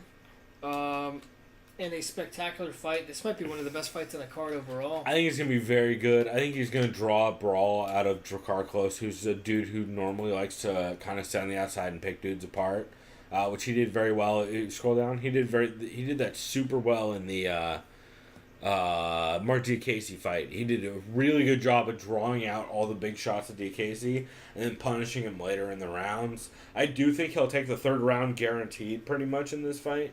If it goes that far, it's a question of how much he's able to maintain Lando in the first 2. Yeah. Because Lando is a wild motherfucker, as we've seen in every one of his fights, including the Tony one. And it's hard for me not to pick Lando to take the first 2 rounds, in which case I got to go Lando via decision. But, I mean, it could go any way, honestly, as cliche as that is. I'm not at all confident in that pick. The odds, let's see. The odds in the Lando fight are Melando's a -190 to a +165 Drakkar Klose. That seems way too wide. That seems very wide for that fight. Yeah. Like, I would think it would be like more of a -150 +120 kind of range. So, this next fight, I already know my pick. This is an interesting Me too. One of fight. them's on my fantasy team. This is Guess weird. which one? I would guess the Sun Sao. You're right. So, yeah, we'll just get this. It's Rafael Sun Sao. This is a bantamweight bout. Sound like Brazilian. Bantamweight bout. Bantamweight bout. It's a bantamweight bout. Nacho Laroche says. So, it's a bantamweight fight. Rafael Sun Sao is the number 3 ranked bantamweight in the UFC, at least according to their rankings. He's fighting against the number 13th ranked, or 12th. I think it's 12th, 13th, somewhere in that range. American Rob Font. Yeah, you know what? I'll just say right now. I'll say who's they fought. Rafael Assunção, last time we saw him, he knocked out Matthew Lopez. Dude, in a scrappy fight that he finished. He also has a close decision victory over Marlon Moraes. Super impressive. Is way up there in the rankings. He also has a victory over Aljamain Sterling. Split, which is super impressive. And last time he fought TJ Dillashaw, he pretty much lost soundly. But, again, went to decision with TJ Dillashaw, which maybe 4 people on the planet can say. Yeah. Like... He also beat Brian Caraway. Yeah, he has the rat. He also has a win over TJ Dillashaw, which was like 5 years ago. 5 years ago. So he has an impressive resume. Rob Font is still young. He's not young, but he's young in the game. He's from Boston. He knocked the fuck out of Thomas Almeida. Shouts out to Bill Burr. Joe Lozon. Yeah. Yeah, no, I gotta go Assunção via decision because Font is tough as it comes. Yeah. I agree. I think Assunção takes this an easy 2 out of 3 rounds, if not all 3. What's next for him? I mean, he's not marketable because I believe... I don't give a fuck about marketable. I know. Push him. No, I'm just saying via the whole Endeavor bullshit because they're gonna. I know. They're gonna give the fight to Moraes, the next title bout. They'll give it to anybody but this dude. Yeah. Clearly, which they've proven over and over again by him beating the shit out of everybody and not getting any kind of shot. Yeah. It's a shame. Because he's overlooked too often. Consistently overlooked, but he is great fantasy fodder. Also, so what are the odds on this, by the way? So the odds on that, I gotta imagine Assunção's a pretty big favorite. I would guess 350 plus. I would say 2 something. Minus 170 to a plus 150 Rob Font. Wow. That's smaller than I thought it would be. I thought it'd be like 230 to 190 or something like that. Wow. Yeah. Wow. That's interesting. So next up, we have a very juicy and interesting fight. That's right, Jack Slack's juicy boy, Paulo Costa, aka Botachina the Eraser, cool name, going up against super cool Uriah Hall, primetime, aka either I'm amazing or I am what you expect me to be. I'll get it out of the way. I am picking the Eraser via gnarly ground and pound. I've been going. Yeah, that's a smart pick. I've been going back and forth on this a lot, and I'm very unsure what to think. But Paulo Costa. You could pick Hall and via overturned no contest via roids. Yeah, but don't just be no contest. That's a long payoff too, because I have to wait for 6 months until they decide whether or not that's going to get overturned. Man, I've been thinking Uriah Hall can win this fight. He's completely changed from what I've heard. From what he said, he's completely changed his diet and the way he is. Like he figured out a bunch of stuff he's allergic to food wise. We should kind of be fair and talk about who they fought. I mean, yeah, we should. Ortega murdered Johnny Hendricks, who's now retired, and then murdered twos with no striking game. Bus murdered South African Gareth. Yeah. And then Uriah Hall has fought pretty much a lot of people. He had that crazy come from behind TKO victory over Christoph. Where he was dying the entire fight before he killed him. He got knocked out by Gegard Mousasi, the current Bellator middleweight champion. Jesus Christ! When you look at the last 4 fights he's had and the amount of damage he's taken, Brunson, Whittaker, oh my god, and he had a win over Mousasi, which is that freak fucking knee to the face. Well, and when you think about it. Whittaker, Brunson, Mousasi was all mad damage he took. And then he took a fucking beating for a round and a half from Jocko before he even came back at all and had any kind of offense. I gotta go Boachina via TKO. I gotta do it. And it sucks because I really like Uriah Hall. He's great in interviews. I'm a big fan of his. By the way, I looked at Kelvin Gastelum's Instagram story because they're training partners and friends. He is hey, ain't no shame in his game. Clearly Hall doesn't give a fuck. He has a Dodge Challenger, but he has a wrap on his car. It says Umbrella Corp. That's hilarious. Yeah. Yo, Uriah Hall's like a cool dude. Like, Uriah Hall's clearly the kind of dude who, if he liked you, he would be cool to be friends with, kind of thing. If he didn't like 100%. You, he would be a giant dick to you. But, 100%. Like, he seems like a very nice guy. Like, if you were to, like, if he's in the right frame of mind and you approach him the right way, kind of thing, you know? Like, he seems like he'd be particular, but if you meet him the right way, he seems like he'd be cool as shit. And we talk to you about, like, some weird fucking Ronda Rousey style video game Pokemon bullshit Pretty or much. whatever, but... So next up we have another middle... No, this is a light heavyweight. This is a coin flip. Let's be real, yo. So we got turkeys. We should do Dutchman. odds. Oh, on Hall and Costa. Yep. I would guess it's minus 200 for Costa. Minus 400 for Costa, Wow. plus 325 for Uriah Hall. Way too big. Wow. Way too big. Wow. Way too big. Wow. Way too big. So next up we have Turkey's Gokhan Saki going up against the United States Khalil Roundtree. It's a light heavyweight bout. Going against Beef's Clear Roundtree. Yeah, last time we saw Gokhan Saki, he's had 2 total professional fights. In the UFC, he knocked the fuck out of Luis Henrique da Silva in a clinch. That was impressive. That was pretty bad. Khalil Roundtree, I feel like he's been a little up and down. Last time we saw him, he got a no contest unanimous decision over Michael. I'm not going to say your name. He's a Polish guy. Oleksiejczuk. Yeah, Oleksiejczuk. You got it. For that, he knocked out Paul No Prix. contest, by the way, which was because it was overturned by USADA, right? Oh, yeah. I believe that's what that says. Doesn't say right there. Pretty sure that was overturned by USADA, though. Or, I should say, Athletic Commission via USADA. This is weird fight, man. Yeah, no, I'm going with the kickboxer Gokhan. I know mainly because Khalil does. I don't see him on the ground that often, and he just likes to stand and bang. And I feel like Gokhan's gonna be too technical in the pocket. And he's gonna be able to get his combinations pretty good on the feet. I don't know. It's just a hunch. The thing is Gokhan, as little MMA experience as he is trained with MMA guys for a long time. He just hasn't had fights a lot in MMA. He's got a little bit of that, I'm on decision, by the way. I don't know if he's getting knocked out because Roundtree's tough. He's got a little bit of that, like, Mirko Cro Cop at the time he started training with Fabricio kind of vibe.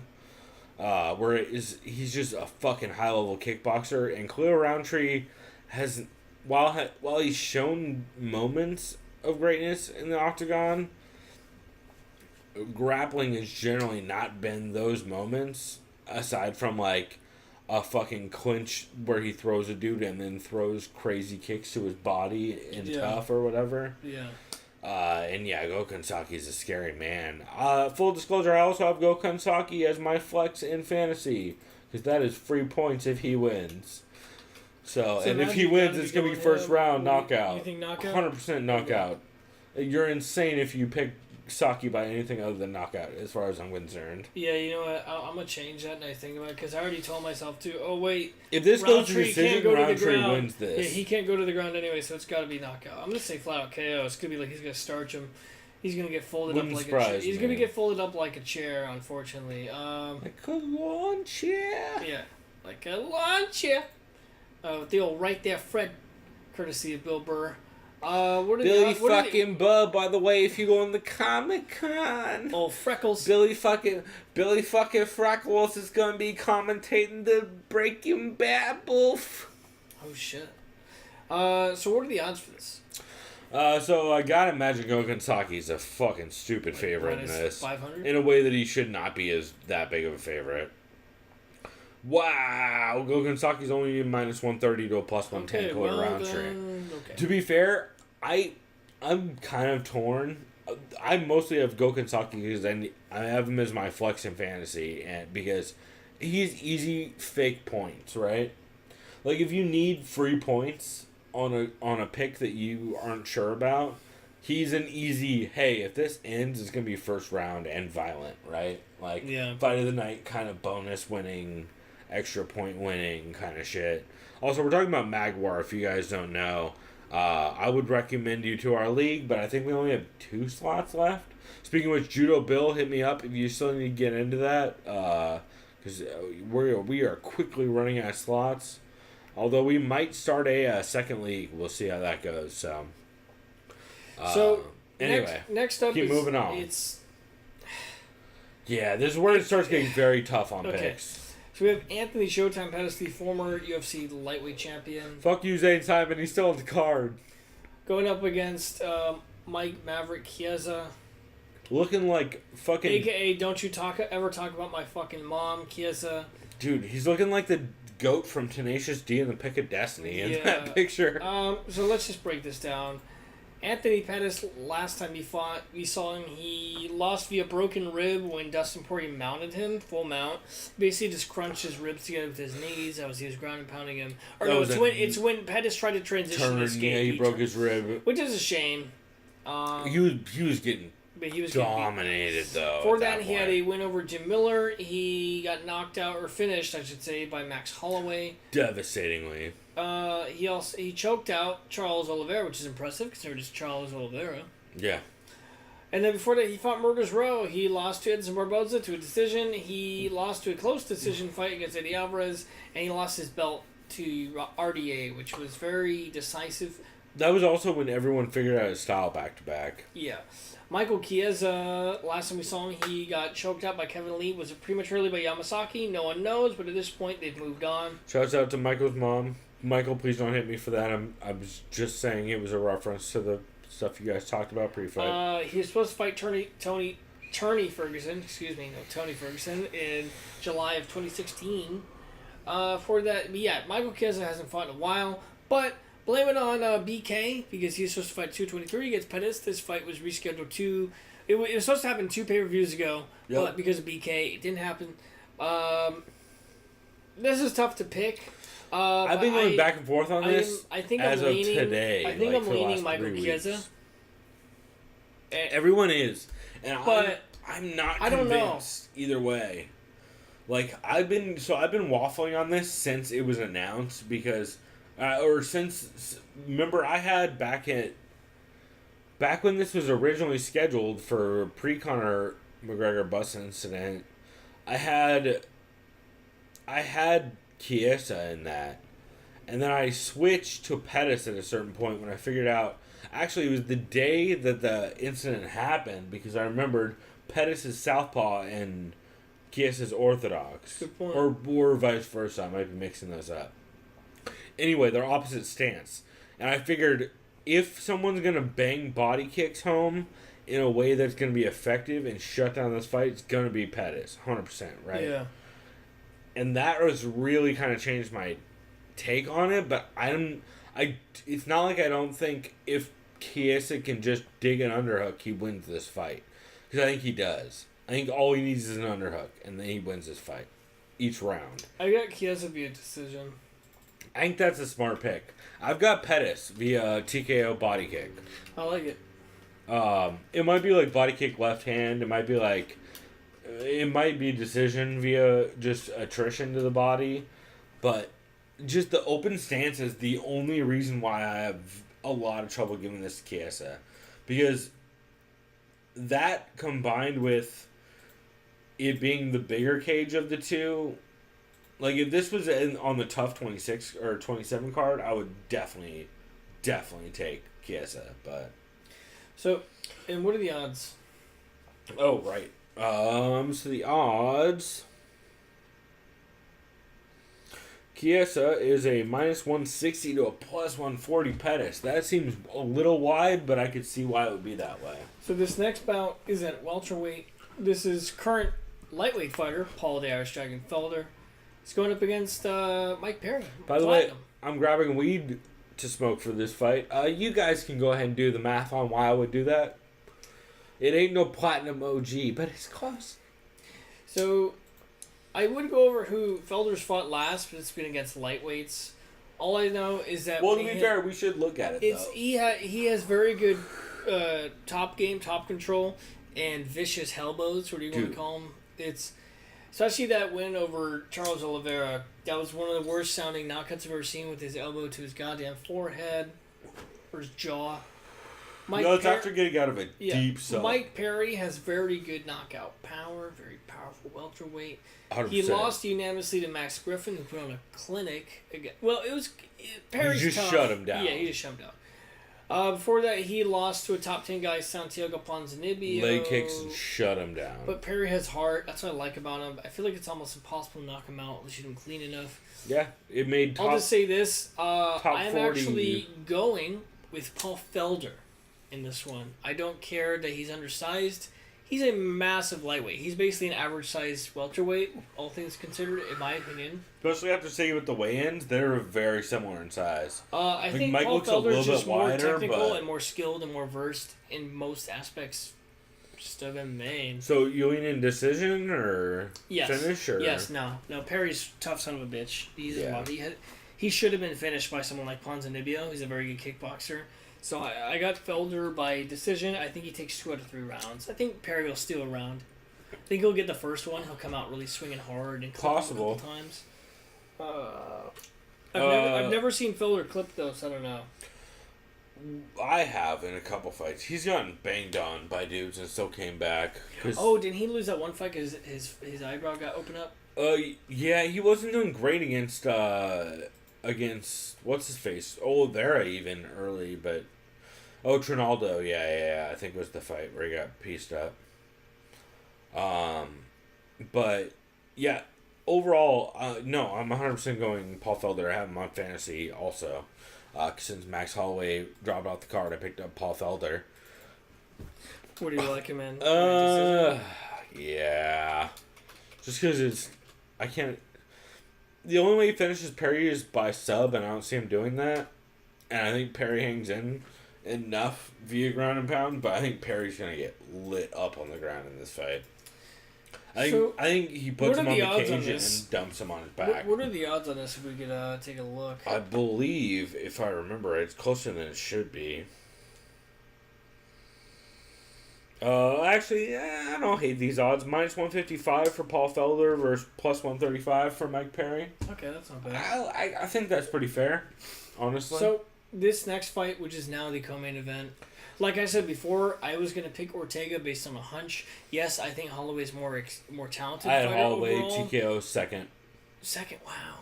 Okay. It was like second, third. Just too much volume and too much combination in the pocket, probably. And just pushing Ortega too hard and making him miss too much so that he can't change levels, right? Yeah, it's just Ortega's a very big 45er weight wise, and just like you can only fail on grappling exchanges so much until it eats your gas tank.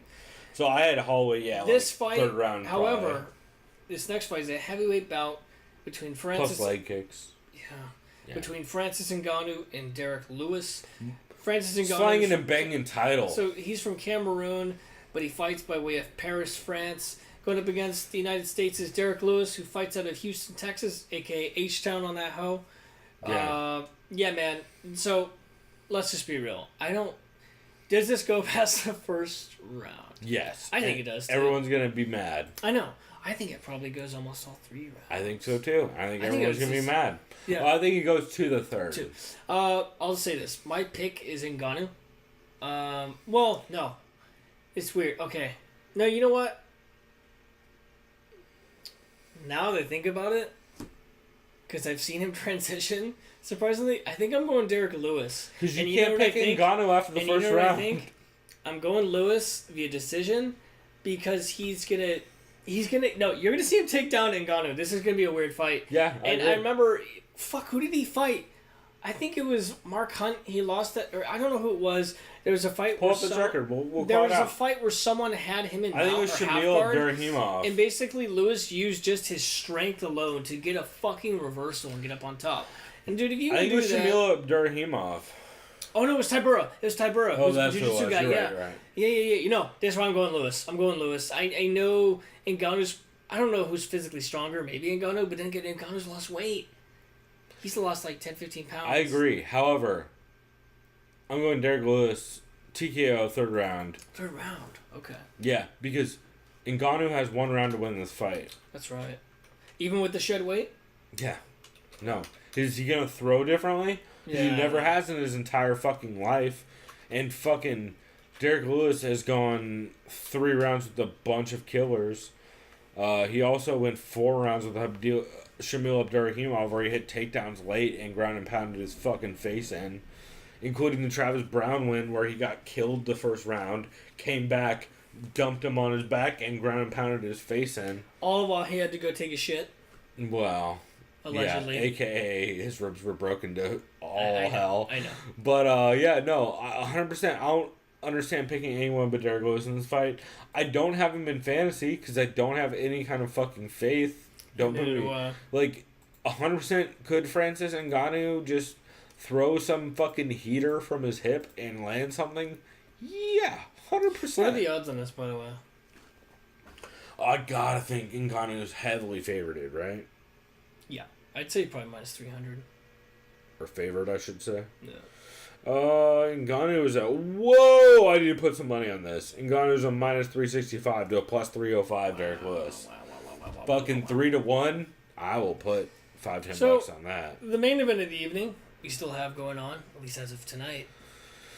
Chris, oh my god. Everyone send us a tweet to TSOV Pod tomorrow when we realize that one of these two dudes can't fight.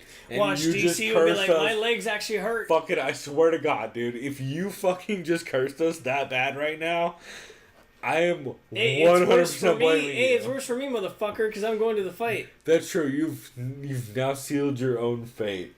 No, this fight is going to happen. It's one of those things. Oh, you're double cursing everyone. Oh my god.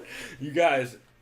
Yeah, guess what? I'm not a bitch who believes in superstitions. The only I don't either. I don't even believe in ghosts or God. But I'm saying, I think you just cursed everybody. It's too much bullshit. Hey, God's not real. Too much Murphy's Law, dude. I don't believe in that shit. Chris, God's not real, but the MMA gods are very real. It checks out. Stipe Miocic, the current heavyweight, the most successful reigning heavyweight champion of all time in the UFC, 18-2 record. Let's just look who he's fought. He beat Francis Ngannou, who a lot of people feared, pretty handily. But also who we made or at least I made a decent amount of money on. He knocked the fuck out of Junior Dos Santos with just like a half punch. Well, after getting mollywopped by JDS, though. Yeah. Leg kicks. Before that, he knocked the fuck out of Alistair Overeem. Yes, he got caught. He got clipped. He didn't tap. Sorry, Alistair. Shouts out to Mookie Alexander and the Three knocked Amigos the fuck podcast. out of Fabricio Verdum. He's beaten just about everyone in that division. He beat Mark Hunt. Stipe has an impressive as fuck resume. Super impressive. Daniel Cormier is 13-0 as a heavyweight, but he hasn't fought a heavyweight Only since one 2013. loss, technically. Let's look at this because we have to look at his heavyweight bout. Because honestly, the light heavyweight. No, yeah, go down to the Strikeforce Grand Prix. Let's talk about Roy it. Nelson was his last fight at heavyweight. Fuck Roy Nelson started at the beginning. He beat Jeff Monson in Strikeforce. He beat Bigfoot Silva in Strikeforce. He beat Josh Barnett in Strikeforce. He beat fucking some dude named Staring in Strikeforce that I don't even remember at all. Beat Frank Mir. That's impressive. He beat Frank Mir in the UFC. Beat Roy Nelson in the UFC. Fucked up Pat Cummins on late notice. Beat the shit out of Dan Henderson and dumped him on his goddamn on his head. And then he had the loss to John Jones via close decision, or fairly close decision. Fucked up Anthony Johnson. Close decision over Gustafsson, which he did a good work in. He almost got knocked down that fight too. That was crazy. But he won the rest of that fight. I know. No, I know. Like, but it was an easy 3-2. Just shows his chin. But yeah. Dude's got a crazy chin, for sure. I'll just say he ate a fucking head kick from Anthony Johnson and survived. To me, this is a coin flip fight because it's two possible outcomes, and I don't see either way. Either, in my opinion, Stipe finishes him in about the fourth round. Or DC gets the decision. That's it. I can see Stipe winning early. I don't see DC knocking him out. Can it happen? Maybe. Who knows? Because it's MMA. I just don't see it based on the fact that Stipe took bombs from Ngannou, dude. But we've never seen Stipe have to counter wrestle for 4 rounds. Yeah. So this is the thing. I was telling someone at work. My heart says Stipe. That's going to happen. He's going to just knock him the fuck out probably the first 3 rounds. Oh my god. My brain, and this is my pick, I'm going DC via decision. And it's going to be it's not going to be controversial. It's going to be split. And I know you can't call split because that's bullshit, but they always usually give the benefit out to the current high rep champ. I think what will happen to my brain, DC will get like some low and new, people be debating like, oh, Stipe, blah blah blah. You know what I mean? It's gonna be one of those. It'll be a good fucking fight, but I wouldn't be surprised if they run it back if it's one of those close fights and they say fuck it. You know what I mean? They might. It depends. And that's ironic because they'll give Stipe that run back based on who he's beaten here. You know what I mean? Like if that they would just give it, and I would love a rematch if it's a great fight. So my official pick is DC via decision. I'm picking him. Do I think it'll probably happen? Maybe. My heart says no. My gut says no. He'll probably get knocked out. So just because of it's just a huge size difference, and this isn't John Jones. This is a real fucking heavyweight dude with like massive knockout power. That's hilarious because it's crazy. My heart says DC, but your my brain head says Stipe. So you're going the other exact way? opposite. Okay. No, but I'm picking DC. Okay, but you're sticking with your guns. Okay. Yeah, because I just think DC wins. I'm gonna go 4th round sub. And make everybody upset. What kind of sub? RNC all day. Really? Yeah. That's fucking ballsy. No, I think he takes Stipe into very deep water in the wrestling game, and I think I would go guillotine, but DC's not one to grab a guillotine. Like he'll grab a guillotine. I said DC via Stipe. I can't even type. See how I'm like conflicted I am? Yeah, it's real. The struggle is real for sure. So. Realistically, if DC wins, I think let's be real. If DC wins, let's be real. Brock Lesnar, whoever wins, 100%. both of them get Lesnar. Brock Lesnar. Either way, it's easy money for the UFC. Yeah. And it's easy money for Brock. Yeah. What if Brock wins? What the fuck happens then? It ruins the sport. It ruins the sport. If Brock wins, I hate the sport. I don't watch heavyweight MMA if Brock if Brock wins this fucking next matchup because he shouldn't be getting a title fight. Watch, and then they're like, watch this is what happens. If Lesnar wins the belt, they go, Ngannou, come on in, and then watch. And then Lesnar, watch, he fucks Ngannou, watch, and then it becomes even worse. Course. Yeah, and it's like, I'm the champ. No. I'm gonna go hunt some elk. Well, no, they'll send in their hitman, juiced up John Jones to fight Lesnar.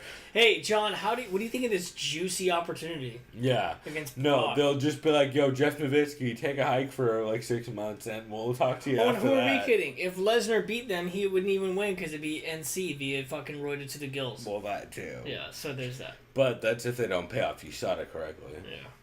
Which I think they will. Either way, I am looking forward to personally witnessing this in a day and a half. Yeah.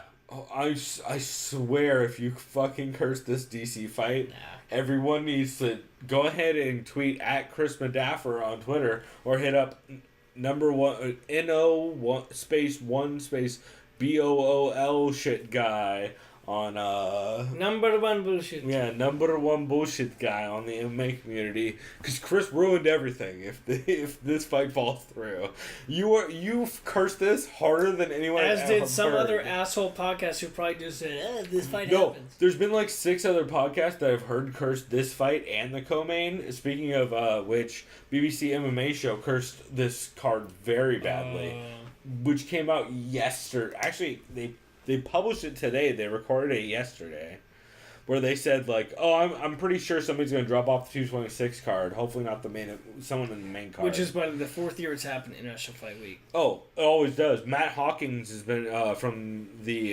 Coast to Coast Combat Hour and the MMA community forums. Been talking about this for fucking a month about how it always falls apart.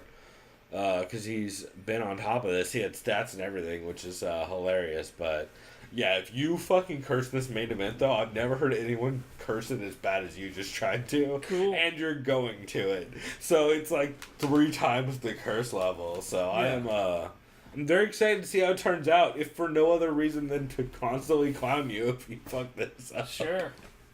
Because, hey, curses might not be real, but in MMA, sometimes they feel real. Well, now I need to tweet Little B. Say, hey, can you make sure this fight happens? But you should be... Why is everyone not tweeting Little B? Oh, wait, Little B hates MMA. Oh, yeah, he says too violent. Yeah. Wow. Which is sad. He needs to go on Joe Rogan's podcast so Joe Rogan can learn him something. Damn, Little B. Just, Vans are fans of MMA. So, that's all I got. Yeah. Been a fun one. I'm excited for this. And then do we even have a card next week? I Yeah, we do. Yeah, it's some weird card. Like, I think it's the Hamburg one. You might be right. I think you are right. Yeah. So look forward to that. We will also probably do a recap show on Tuesday, maybe. Depending on how that can't happen. I'm working Tuesday night. They schedule it when I get back. Wednesday should probably work. Okay, maybe we'll do one on Wednesday. Maybe we won't. We'll see how it turns out. Because I get back Tuesday morning. So I don't want to overcommit to anything right now, but we'll try to do a recap show. If we don't, we'll do a recap show towards the end of next week, since there is going to be more of the contender series stuff going on, as well as this card I kind of want to talk about, because I feel like it should be crazy as shit. So keep an eye out for that. We'll have Chris talking about his interesting ass time at the Fight Expo stuff, International Fight Week. We'll see how all that goes. Keep an eye on John Morgan's Twitter. What you should try and do.